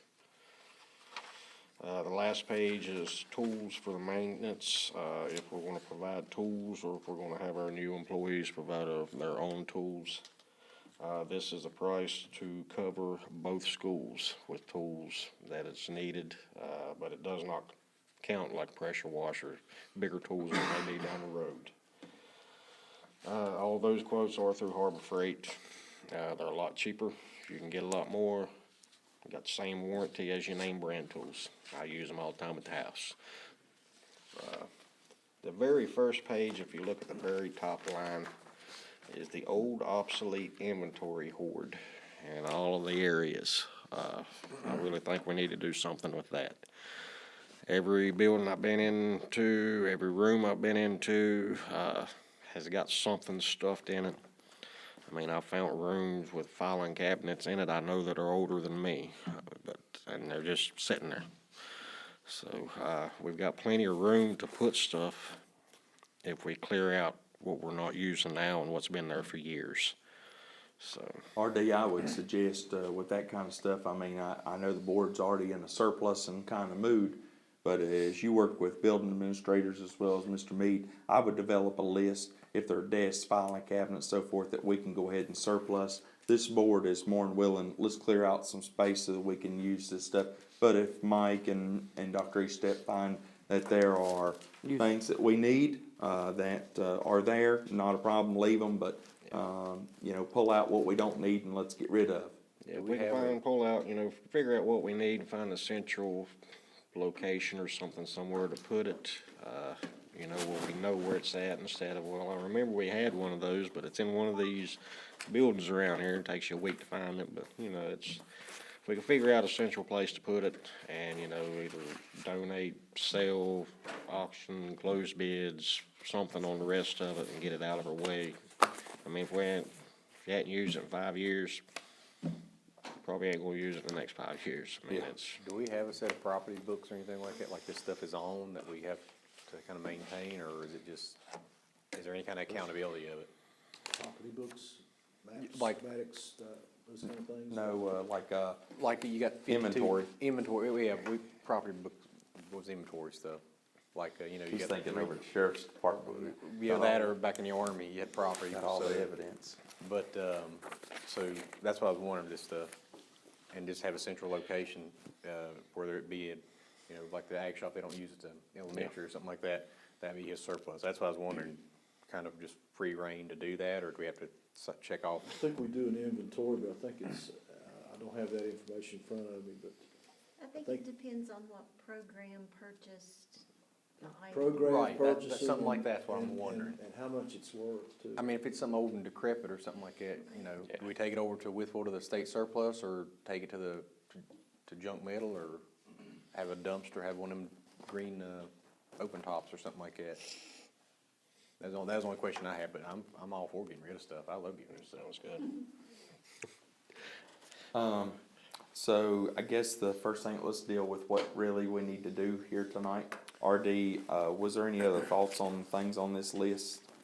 No, I am working on a few things that I've used in past jobs and stuff for accountability for the employees.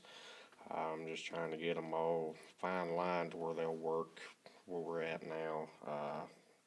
You know, he was talking about groundskeeping at the facilities here. The mowing. I did have someone come up to me and said they would love to be hired on just to take care of the grounds here, which they do a lot of the grounds work here already on their own time, so.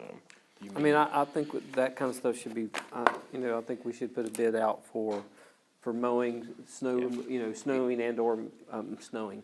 Mowing, we don't want somebody to come snow on us. Yeah, snowing, mowing and snow removal, you know, or, you know, one, separately or together or something like that. I think that we should do. Let's, I was looking at doing it lock, stock, and barrel. They're in charge. well, they could bid them both. They can bid them separate. You know, they could say, hey, if you give me both, I'll give you this better price. That's If you what do I them was- separate, Yeah. you know, That's it's what I was what I'll do. thinking. You know, you can do it either which way. Some people can do one and not Yeah. the other. Right. And I mean, I know, RD, you've got,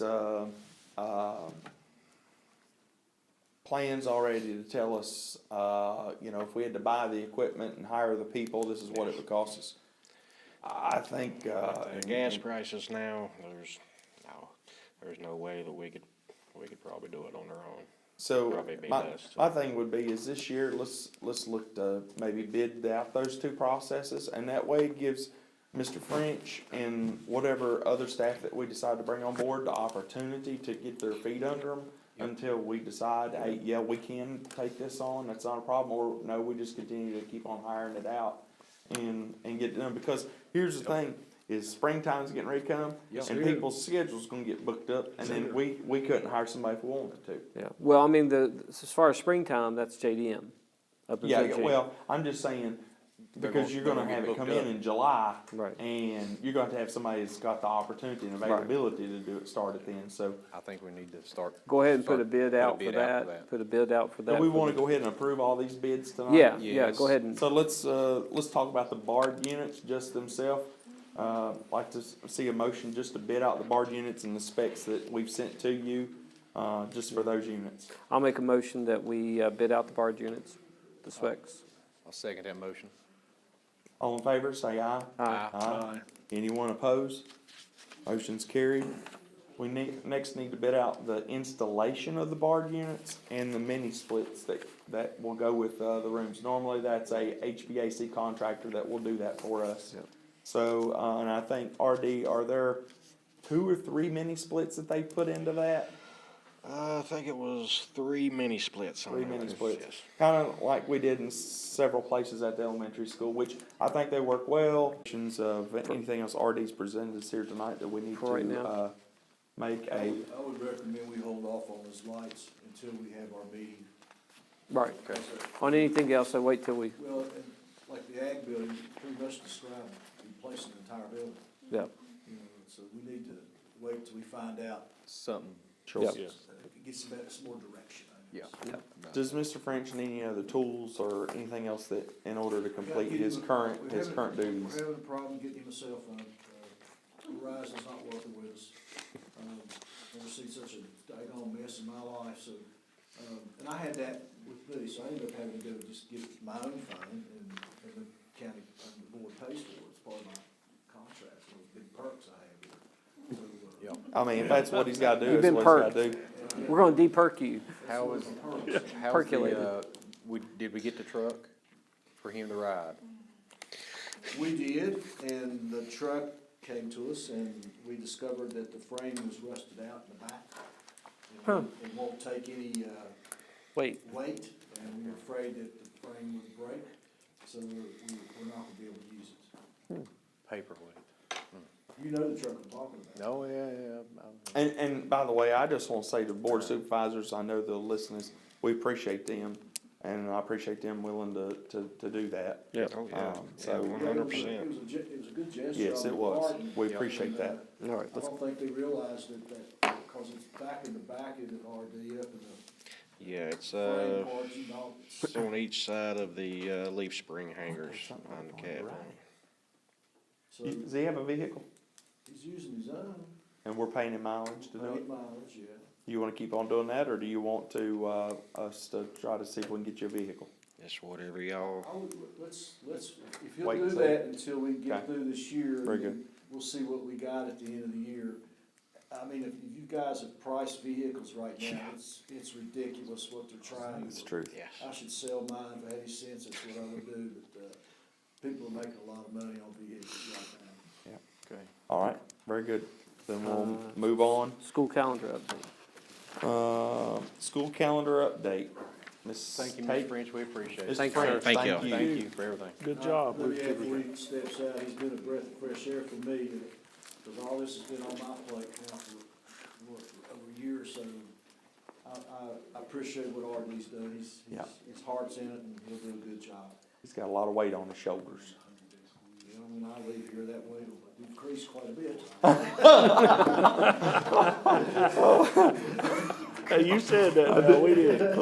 Lenore just did an eye roll. Goodness. School calendar Yeah. update. End of school? Everything good? Well, we have to make up the first 5. Okay. Missed 6 days. I think- have checked, double checked, triple checked, quadruple checked to make sure that I am 100% right on this. Well, let's say not 199. Yeah. But, everything that I've read, I still get the, Senate bill and the House bill of what you need to do for your makeup days. Okay. So we've missed 6 days. We have to make up the first 5. We had 2 days in the calendar, the Thursday and the Tuesday of the Easter vacation were put in there for makeup days. We also took and made the 21st a full day, so, which was, we were supposed to dismiss at 1, that we made a full day, so that gave us some hours back. But right now, we're looking at, we have 3 days to make up. The last day on the calendar that you approved was June 7th. That would put us out at June 10th. Yeah, okay, that's what I think we talked about last time. Yeah, June very 10th, good. so- And are we counting days or hours? Hours now. Okay. Well, we missed 6. So for each day that you miss, you have to make up the first 5 if you're going by days. And then after that, you make up 1 day for every 2 days you miss. It's like, Okay. you know, so, but we're using hours now. We have plenty of bank time that we can do the hours. Okay. So do we need to approve the last day of school, or what's the We're action? making a calendar change, so. Yeah, you're making a Yeah. calendar change. Do we need to do that now, or do we need to wait? Let's You get can through do it March. now, we could always change it again. if we Yeah, have to. yeah, let's just do it now and Okay. move We're, ahead. we're pretty good on the hours right now. We're still That's the well beauty, over 1,000. that's the beauty of banking a few hours, we don't, we have a choice of either days or hours, and we usually go to hours. Yeah, And, you usually do so- 180 days or 990 hours, and we're over 1,000 hours still. Okay, so we need a motion to make the last day of school June 10th, 2022. I'll make the motion to make a final day of June 10th, 2022. Is there a second? I'll second that motion to amend the calendar. All right, all in favor, say aye. Aye. Anyone opposed? Motion's Amend the carried. agenda. June 10th it is. Graduation date, I believe that was already, previously stated. Yeah. The students voted they chose June 3rd. Yeah. Which is a Friday at 7 o'clock. At the football field, correct? Okay. And I'll make a motion that graduation day tentatively be June 3rd. Friday, Tentatively, or are June you 3rd. gonna set it? Well, I guess we can set it, can't we? Yeah. Graduation day, we can set it for June the Well, we need 3rd. to set it so they can go ahead and get all their stuff Yeah. out. Send So June the 3rd. announcements and everything. Yeah, We usually do it in March. Yeah. okay. June 3rd at 7 o'clock. Yep. Yep. Is there a second? I'll second the motion for graduation. All in favor, say aye. Aye. Anyone opposed? No. Motion's carried. Did you oppose? No. I said There was a no. grumble. There was a Said grumble there. He just said he needed more candy bars. More candy All right. bars. Where's my Kit Kats? I ate them. I still got mine. What's the bid? I ain't got mine. I saw you break into those. Mine bit the dust. Next thing we have to speak of tonight is the insurance rates for this upcoming school year.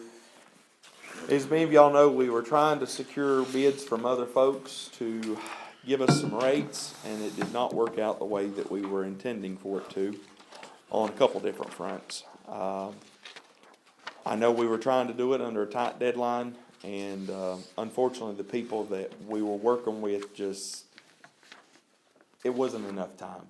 If we'd had another month, we'd started, I believe in December, we could have had enough time. But in this circumstance, we weren't. So Cindy has in front of us, and I'll let her come up and speak about this, these rates, insurance rates that we have, and what we want to do as a board. As you all know, rates have increased, I think somewhere about 8 and almost 9%. They said it was 8.5, but when you do the math, it's anywhere from 8.5 to 10, depending on the plan. I'm not sure, I didn't know I was gonna come up here and speak, but, so, our current year rates, do you want me to go through all those? No. Just, what do you want me to do? Do you think? We have to approve basically, what are we One gonna of these, do? Are we gonna right. keep on doing what we've been doing, or do you wanna do something other different? In your packet, you've got the June 2021 payroll, basically what we have been doing, That's is the that current year correct? rates, that's Right. And then you've got option 1 and option 2 is what's been sent to us as a draft for, the new insurance rates. And, if you could maybe speak to what's the difference between the two? Okay. Of course, you know, the bottom line is the total premium that Anthem has sent us. Lenore and I worked together on this and just tried to come up with something. It's really hard to come up with something. If, you know, if you go percentage-wise, it just doesn't work out. If you, so what we propose is to pay the same amount across the board for all the single plans, which in the past we've paid a different amount across the board for the single plan, the employee plus one plan, and the family plan. So we just made a couple of suggestions. That doesn't mean you have to take either one of those, but for the single plan, we're talking about us paying $705 a month towards whichever single plan you pick, which means if you pick the high deductible plan, you would have no costs at all. That's the total premium of the high deductible plan. So that's how we came up with the $705, and then that would leave you with either $149 a month or $192 a month if you choose one of the other two plans. Same thing on employee plus one. For whatever reason, our current rates are different amounts towards each plan. I don't know why exactly, but so we did two different ideas. You know, one was we pay $1,000 across the board for anybody who has employee plus one, or an extra $100, which would be $1,100 across the board. And then for family plan, we $1,200 a month for each family plan, or $1,300 a month for each family plan. That's just what we came up with yesterday. Like I said, it's, you know, you all can juggle those figures around and do it how you want. We did try a lot of different ideas. Yeah, when you go percentage-wise, it just, you know. So the difference between option 1 and option 2 is basically we're paying $100 more a month Exactly. per plan. It's really. The employee plus one and family, we're Yeah, still paying yeah, the same amount. Same thing on single. On single. So what does that, what kind of financial impact would that be in order to pay an extra $100 a month? Honestly, we don't, we don't have many employee plus one or families on our plan, so it's not gonna make a huge difference now. If we have more people hop on, it would make more of a difference, but, it's not a great big difference. We're paying $705 for singles, or either $1,000, $1,100 for employee plus one, or $1,200, $1,300 for family. So it's something we can absorb and not be too much of an impact on it. I think so. Now, if we had a lot of families and employee plus ones, it would affect us more, but right now we don't. Okay, so our biggest one is a single right now. Everybody takes a single.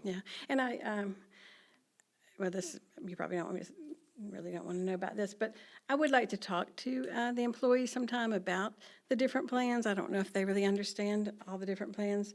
The difference between the Key Advantage 500 and the Key Advantage 1000 is only the deductible. It's $500 deductible, that's it.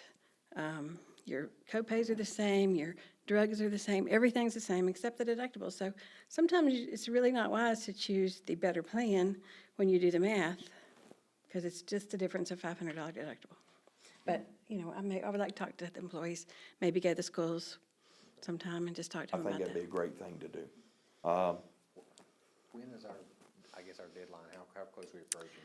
July we have? No, March 25th, I believe. our renewal is up this month. So, we have to let TLC, the local choice Yeah. know that we're renewing.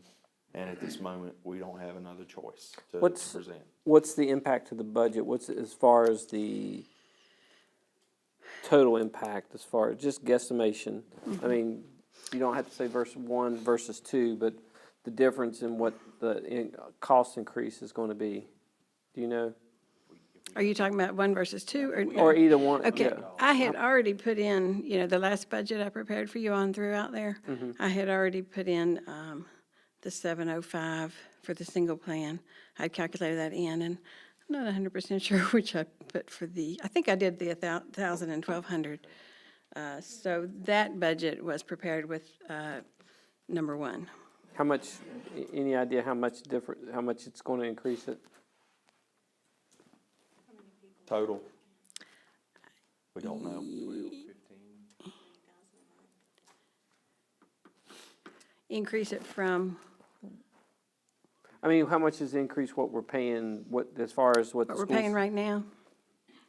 Yeah, I'd have to get back to you on that. We're absorbing most of the increase. If it was $100 increase on option 2, and that's what you're talking about, we can kind of absorb that, or we can't? If we do Well, option 2, let's see, $16. 16. Absorb I mean, that. it's more than $100 increase. If you look at the bottom line, for the current year's rates versus Especially if you next go year's with family, rates, which there's not the that many family people. plans are going up. I'm Well, just thinking, we can do something other, because insurance rates going up, and then also the other thing is I don't know, have we found out about the pay increase just yet? They've not reconciled that. That's coming up in the next week or two, that they'll reconcile the budget to put that out there, so maybe. We don't know what the pay increase is gonna be. I just hate for us to, say, hey, employee, here's at least a 4% increase. Well, by the way, you just get a 5% raise, so really, it ate it all up, yeah. I don't like that, but then again, I know these are different times, and Cindy too brought it to my attention. Last year, we didn't have much of an increase, so we were very blessed that we kind of dodged it.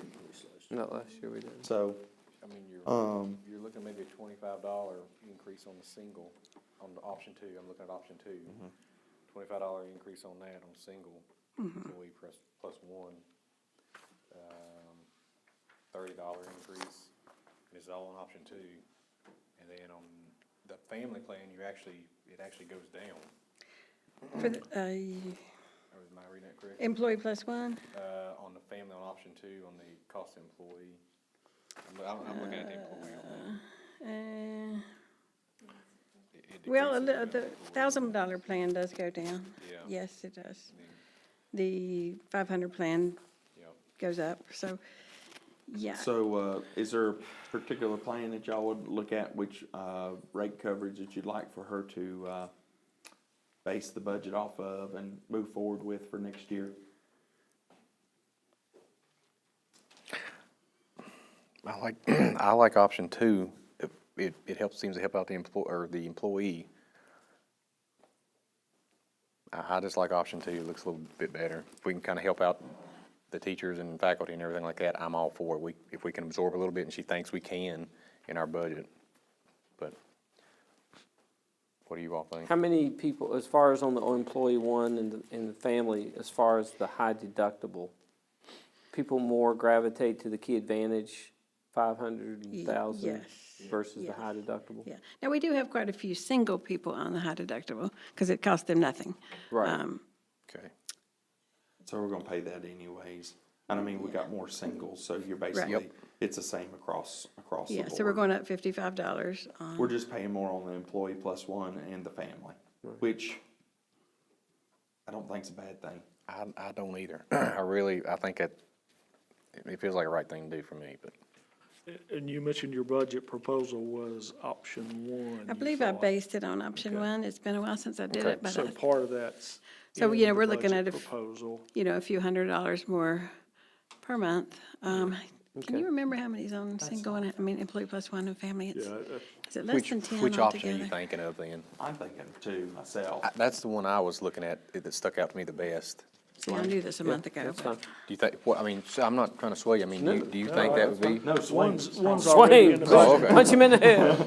I just like option two. All right, It's is a there a little- motion on the table then? I'll make the motion that we adopt the option two of the local choice insurance plan. Okay. Is there a second? I'll second that motion, yes. All in favor, say aye. Aye. Anyone opposed?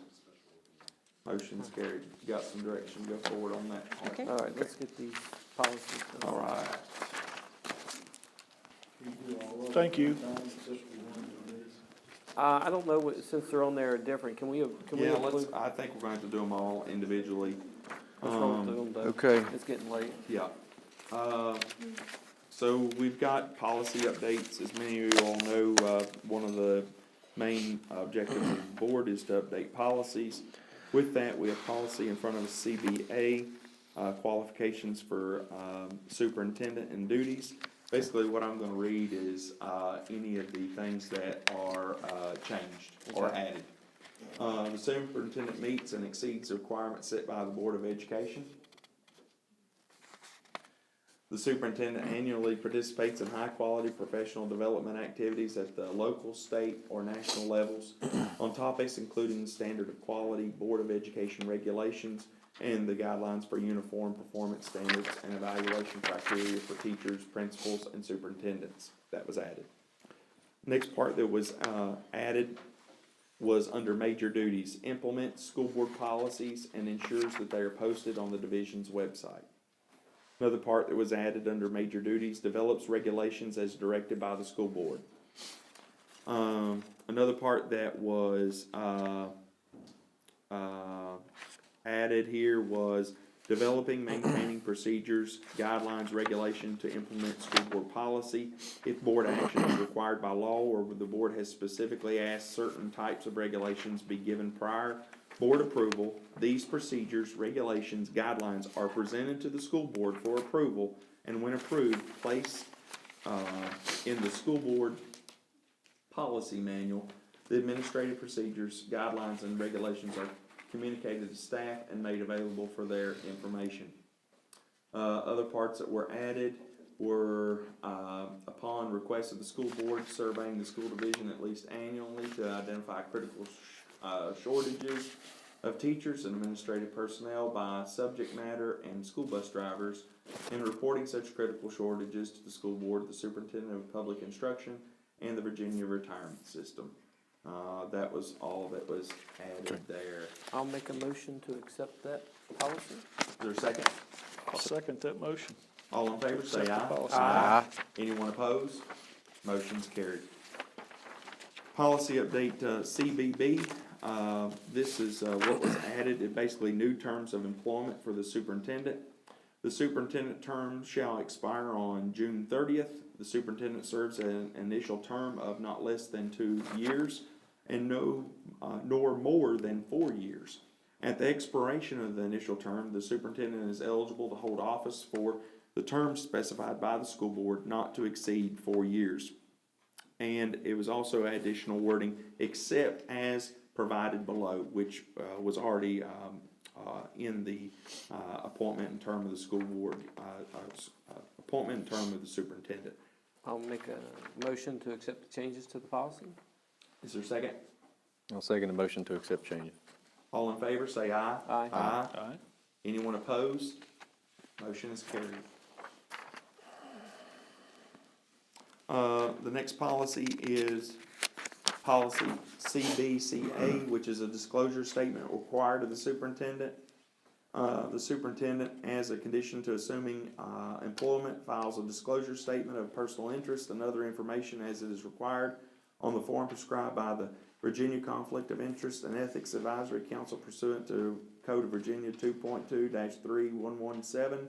The disclosure statement is filed on or before the day the superintendent assumes employment for the preceding 12-month period complete through the last day of the month immediately preceding the month in which the superintendent assumes employment. However, if the superintendent assumes employment in January, the superintendent files a disclosure form on or before February 1st for the preceding year, complete through December 31st. And then a new date was added here at the very bottom. After the initial disclosure, the superintendent files this statement annually on or before February 1st. I'll make a motion to accept the change to the policy. Is there a second? I'll second that motion to change the policy. All in favor, say aye. Aye. Aye. Anyone opposed? Motion is carried. Next policy is policy CBD. This is a policy that's not currently in our manual. So I'll read it really quickly. Superintendent's contract, compensation, benefits. What are you looking at? I said, you said really quickly, I was Yeah. gonna be surprised by The that. superintendent's contract sets forth the superintendent's compensation and benefit package. The superintendent's contract is available to the public pursuant to the Virginia Freedom of Information Act. The school board shall not renegotiate a superintendent's contract during the period following the election or appointment of new members and the date such members are qualified and assume office. When the superintendent's contract is being renegotiated, each member of the school board will be notified at least 30 days in advance of any meeting at which a vote is planned on the renegotiated contract unless the members agree unanimously to take the vote without the 30-day notice. Each member's vote on the renegotiated contract will be recorded in the minutes of the meeting. I'll make a motion to accept additional policy. I'll second that motion to accept. All in favor, say aye. Aye. Anyone opposed? Motion's carried and will be added. Next, policy update is CBG. And in this, we are adding additional wording, to, add more specifications that, the evaluation of the superintendent, also include identification of areas of individual strengths and weaknesses and recommendations for appropriate professional activities. I'll make a motion to accept that change to the policy. I'll second the Second. motion to accept changes to the policy. All in favor, say aye. Aye. Aye. Anyone opposed? Motion's carried. You wanna read all this one? We're skipping that one. The next policy is policy JBA update. This is about the section 504 non-discrimination policy and grievance procedures. We're adding, in this, that the Blaine County School Board has established this policy as a way to provide prompt and impartial review of complaints alleging any action prohibited by section 504 of the Rehabilitation Act of 1973.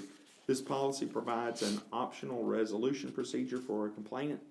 This procedure is not a prerequisite before a complainant may directly pursue any other remedial remedy available under state or federal law. However, the policy of Blaine County School Board is for students, parents, guardians, and employees to have the opportunity to make concerns known to the school board and for the school board to have the opportunity to respond to and resolve concerns as rapidly as practical. The goal of this procedure is to protect the substantive rights of interested persons, meet appropriate due process standards, and assure school board compliance with the Section 504 of the Rehabilitation Act of 1973, and provide a prompt, equitable, and impartial resolution of complaints alleging a violation of Section 504. Any student or parent or guardian of a student may be a complainant and may file a formal or an informal grievance as provided below. And this is already a policy that we already have. We're just adding some wording to it. Part of that we will be changing. Currently, there is the complainant shall be submitted within it's 15 days now. We are looking to make it within 45 days to give a bigger period of an alleged discrimination event. Also with this, we are going to strengthen the reporting guidelines that any employee who receives a complaint under this policy shall immediately forward the complaint to the compliance officer. Adds also provision in this complaint, if it is against the superintendent, that any complaint that involves the superintendent shall be reported to the school board chair. The next addition allows for an extension unless the extension below is exercised within 3 school days of receiving the complaint. The compliance officer sends written notice that the complaint has been received to the complainant and to the persons or persons allegedly responsible for the discrimination. Once again, we would be adding further down in this section number 2, allowing a max of 15-day extension, that which no longer, basically we're adding 15 days for the initial investigation to be concluded and results to be followed up on. And then the next thing that we'll be adding here is expanding the means of the investigation, that the complainant and the person or persons allegedly responsible for the discrimination have the right to identify witnesses and other relevant information, as well as to rebut evidence presented by others.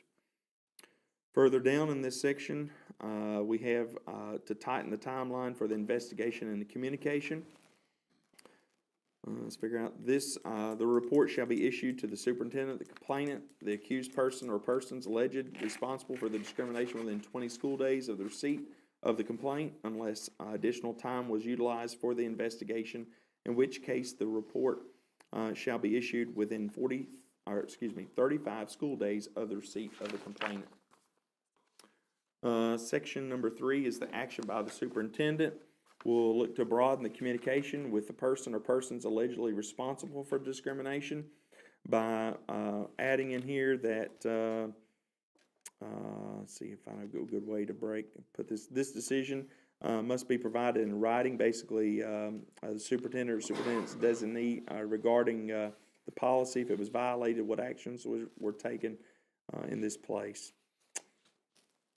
Also looking at another extension, tightening and extension and necessary communication under this, that find out a good place here. An extension of 30 calendar days, calendar daytime limit may occur if necessary as determined by the school board chair, up to an additional 10 days. The decision of the school board shall be in writing and shall be provided to the complainant and the person or persons allegedly responsible for the discrimination.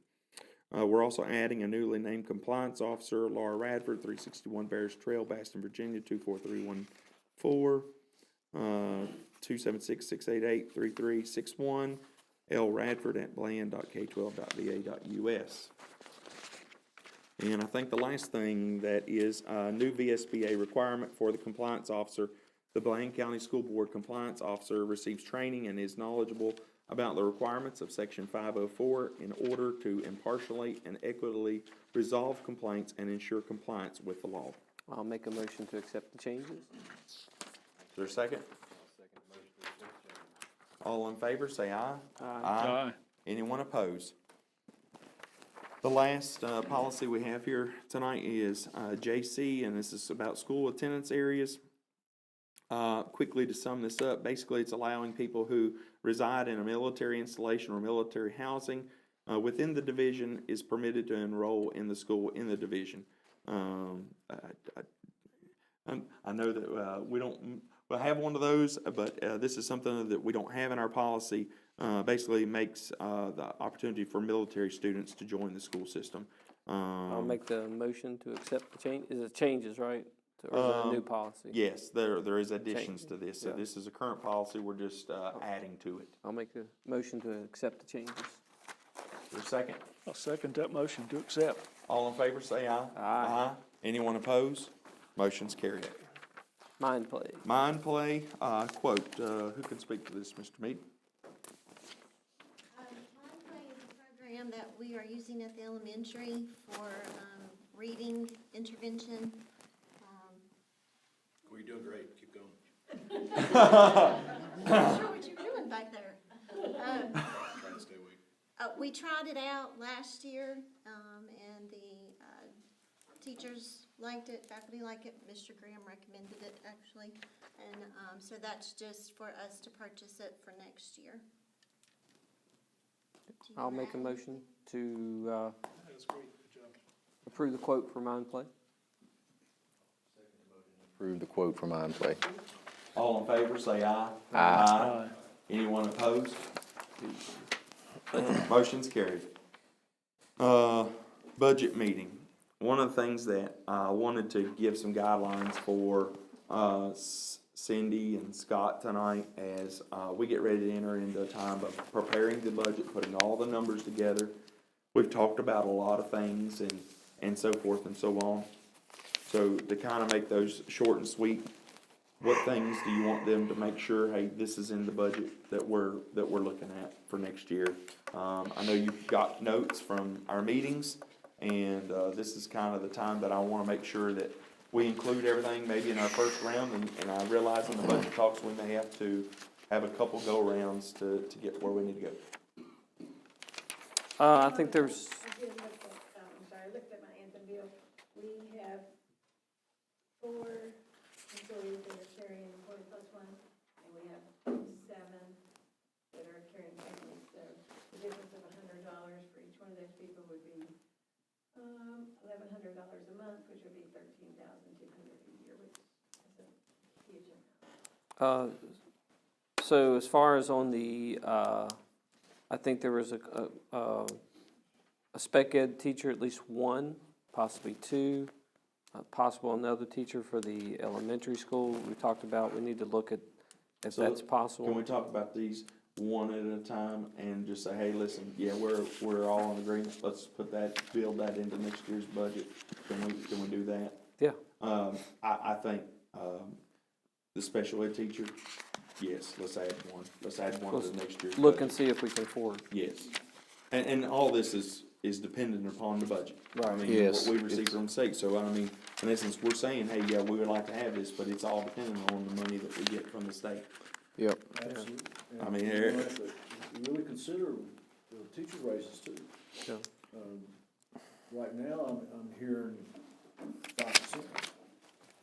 Both years? Yeah. And that's 5% for everyone. SOQs are covered by the state for 60% of our employees, but the other 40% is gonna be picked up by local. So that's gonna be us asking for more money as far as raises go. Yeah. We talked about increasing the master, the stipend for masters. So I would say let's definitely add a special education teacher at at the elementary school, excuse me. They had wanted one additional teacher for one of the classes, right? They wanted one additional teacher for a grade level. For one grade. Okay. So Is that's everybody in 2 agreement on that? Yeah. to look at. One additional teacher. Yeah, and so as far as the high school, I mean, it was mostly, The request there was assistant principal. yeah.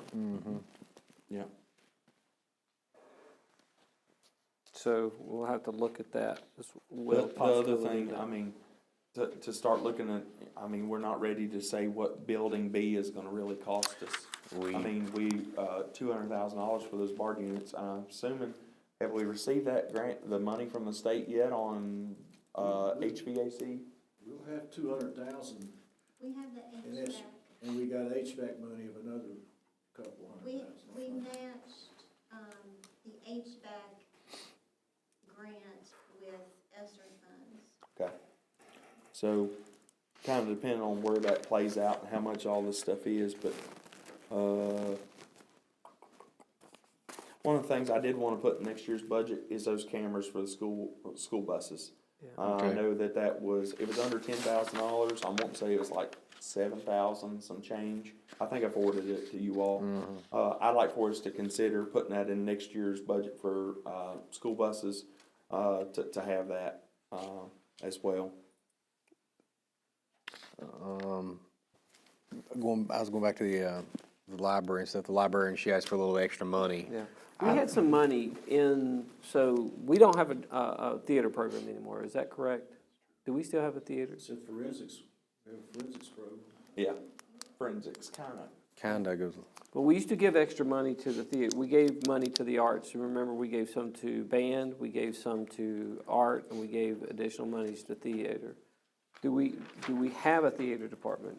We used to give a stipend for, it wasn't a stipend just for forensics, but we gave money, we gave additional monies. Remember that year we had maybe five? We had money left and we divided it up. Well, it was something that we set that was every year. We was going to give additional money. Right, exactly. So, and it was for theaters. So if we don't have that theater program, can we shift that money to the library? Not forensics, I know we have forensics, but I think there were some monies for. I was going to just suggest, why don't we add $1,000? That's what I was thinking. To both librarians' book budget in Okay. essence. Yeah, Would that's that fine, be too. acceptable? Yeah. I don't think we can do one without doing another, and I know Miss James, Yep. you know, I can't remember if she was able to make the meeting or not, but I know $1,000 sounds like an awful lot, but. that's a number I was thinking too, so that's right on the money. So look at increasing the budget on that. We also talked about the, master's stipend increase. Yep. Was currently $1,400, and I guess the question would be, to get Lenore to look at surrounding school districts, or did someone? Oh, Maggie. Yeah, let's discuss it in the budget meeting. Okay. Okay, that's all right. But we do have. Do you Well, have let's anything? set the budget meeting and then you guys have already got I that. was getting ready to say, we need to have that meeting Monday, and then Yeah. we need to set our budget meeting and then discuss these. What we These need. things. These Yeah, items. okay. All right. Yes. All right. All right, so, I guess let's talk about the budget meeting, and this is gonna happen before when? You've got one scheduled, you've got your public hearing scheduled for the 14th of April. Yeah. You would hope to have something ready by then. So I would recommend that after we meet, we do one sometimes the end of this month. I hate that you guys gotta come back again, but we're gonna have, this is budget season. No, we gotta get done. Yeah, we're Yeah. gonna have to a couple more times, so. I would almost say do it sooner rather than later. What's your dates look like? Go to the 22nd, looks like, oh, that's a board of supervisors, no, that's gonna be moved to the 24th, about the 22nd. 22nd of March? Yeah, hang on here, Tuesday's bad for you, right? I mean, I couldn't get somebody to take my place. Well, It's all right, I'll just get somebody to take my place. are you okay? Yeah. I mean, I don't wanna put you out. So the 22nd, would y'all wanna say 5 o'clock, 4 o'clock, 6 o'clock? I like 4 o'clock. Yeah, let's do 4. Yeah, Is 4 okay with you all? Yeah. Yeah. 4 work? 4 p.m., yes. All right, so 22nd, 4 p.m. March 22nd, correct? Yeah. All right. Yeah, 9 o'clock is a little bit late. Feel my eyelids get a little bit of jittery. Yeah, especially you've been here all day. Yeah, all right, so, I make a motion to have a budget meeting at 4 o'clock here at the school board office on March the 22nd. I'll second that motion. All in favor, say aye. Aye. Anyone opposed? Motion's carried. Next thing is regular meeting start time. We discussed, Yeah, I'd like to propose that we start our regular meeting at 5 and then push the closed meeting afterwards to the end, instead of having closed session first and then regular meeting at 6. That gives people that don't need to be here this long, that they don't have to be here. You know, there's certain people that, you know, we can do our closed session at the end of it, and that way that allows people to get out, so. I just think it's you have people here that, you know, they're here, especially the ones that are here, they're from 5 to 6, they're here for nothing. And that's the way we used to run it, and it never had any problems. The reason why in the world did we change to have it at 5 to 6, I'm not sure. I can't remember. There was a reason. Yeah. There was some reason. But I'm not sure what it was. I think it was more or less in case, like, in the closed session stuff. Well. It was during the pandemic. Pandemic. It was We're gonna pandemic. blame It's all it on the pandemic. What time It's are a we on the pandemic 14th? thing. But It was actually, closed session was 4 to 5 there in On the those 14th, I forgot my summer calendar months when home. we were closed down. I don't have a And then time regular written down. sessions So here's a started. prime example of, in about 3 months, you can blame everything on this. It was all Mr. Mead, wasn't it? Yep. we need to do that, or we can start our closed session at 4 to 5, and then that way there's people that Okay. in the So, board office can get out uh, earlier.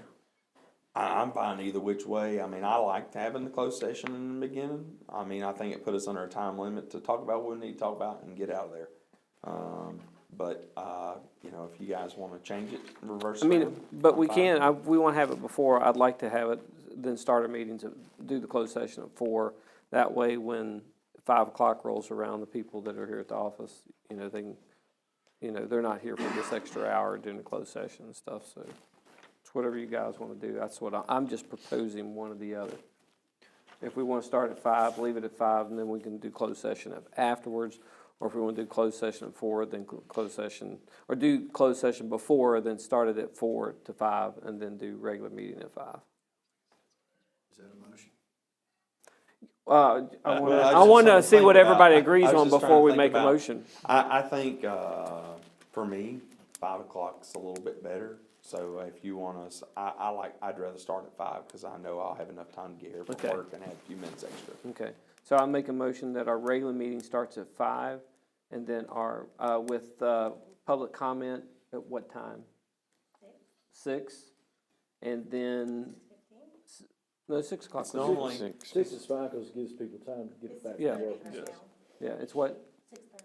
Yeah, let's say 6, with public comment at 6, and then the closed session, If needed. if needed. If needed, yeah. To- May not need those. Right, so- Yeah. to, Yes, that's to fine. happen right immediately after, and then we'll come back into regular meeting and close it up, if that's proper terminology. That was really good. Thank you, I he's appreciate slick. that. Word, It's that new shirt you got. it's the shirt. Yeah, it is, man. Did you want to bundle into that about what do we want to do about future Yeah, do we televising? want to continue to televise or to record the meetings now that we started that because of the pandemic? Do we feel like we need to continue to record the meetings? If we do that, then basically what we would do away with emailing in public comment. Would we do that as well? And then Yeah, I people think that would we make public comments would have to actually then come in. In public. And session. I understand that there are people that, probably more people see the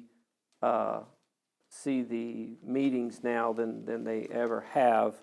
But the only reason we did it was because of the pandemic, because we didn't have it. So if you guys were open to that, so that's up to you guys. So I can that should be a separate motion probably. Yeah, well, let's go ahead and entertain the motion that's on the floor. And then Yeah. Need a second on that one, on changing the time of the meeting. I'll second what I'm changing it, the meeting time till 5 Yep. PM. For public session. Public Public session 5. session and closed after that, Right. if needed. Right. Going forward, I'll second that motion. All right, all in favor, say aye. Aye. Anyone opposed? Motion's carried. You wanna talk about, then, y'all wanna I would, continue to yeah. live stream or not? I would like to make a motion that we discontinue live streaming the meetings. Is there a second? And if nobody wants to second, that's fine. You're not hurting my feelings. No second? All right. No second. That's fine. Motion's dead. Motion is dead. We'll move on. Anything else about, regular meeting time anybody wants to discuss? We're good? Via email? I think we wanna start doing it by being in person. I mean, I'd rather be in person. and I want the public to understand this. They are always welcome to email comments. They're always welcome to pick up a phone book, and every one of our numbers should be in there, I think. And, If not, Maggie will give it to you. It's called the school board. So with that, people are always welcome to email their questions, comments, thoughts. I mean, there's a lot of ways to get in touch with us. So, your thoughts? Yeah, I'm kind of with you. I'd rather them come here for public comment. Yeah, So, I'm with you. so I'll, Make a motion? yep, I'll go ahead and make a motion that, we end the, email comments. They have to show up in person, for public comment. Okay. Is there a second? I'll second the motion. Okay, all in favor, say aye. Aye. Anyone opposed? Motion's carried. Personnel recommendations. Okay. I believe you have in your packet a, coaches? Yeah. Coach's positions. You recommend all these people? Yes, sir. Okay. Is there a motion on the floor? I'll make a motion to accept the personnel recommendations for spring coaches in baseball, softball, track, soccer, football, volleyball, golf, cross-country, and basketball. It's spring and fall. Spring and fall Spring and coaches. Is there a second? I'll second the motion to approve the following candidates. All in favor, say aye. Aye. Aye. Anyone opposed? Motion's carried. The last thing, next to last thing on our agenda is resignation/retirements. Okay, well, both, What is this, man? You trying to fix me up here? we have two candidates for retirement. We're eager for one, the other one we don't want to leave. We don't mind, we don't mind Mr. Mead leaving. Miss Hankins, we would like to keep, but we understand. You've really hurt me several times tonight. Well, we really want to say So you we're, Miss Parker, it's gonna be hard to. We'll be sad, we will be sad seeing Miss Hankins What will you leave. do to get abused now? I'm married. we want to say we appreciate both of them. Yep. And their many, many, many Many years of years, service. yep. Miss And Hankins we're in a especially. debt of gratitude to all of them for sticking with us this long. It's been great to have the opportunity to work with children. I'll make a motion to accept the two retirements notification. I'll second the motion. All in favor, say aye. Aye. Anyone opposed?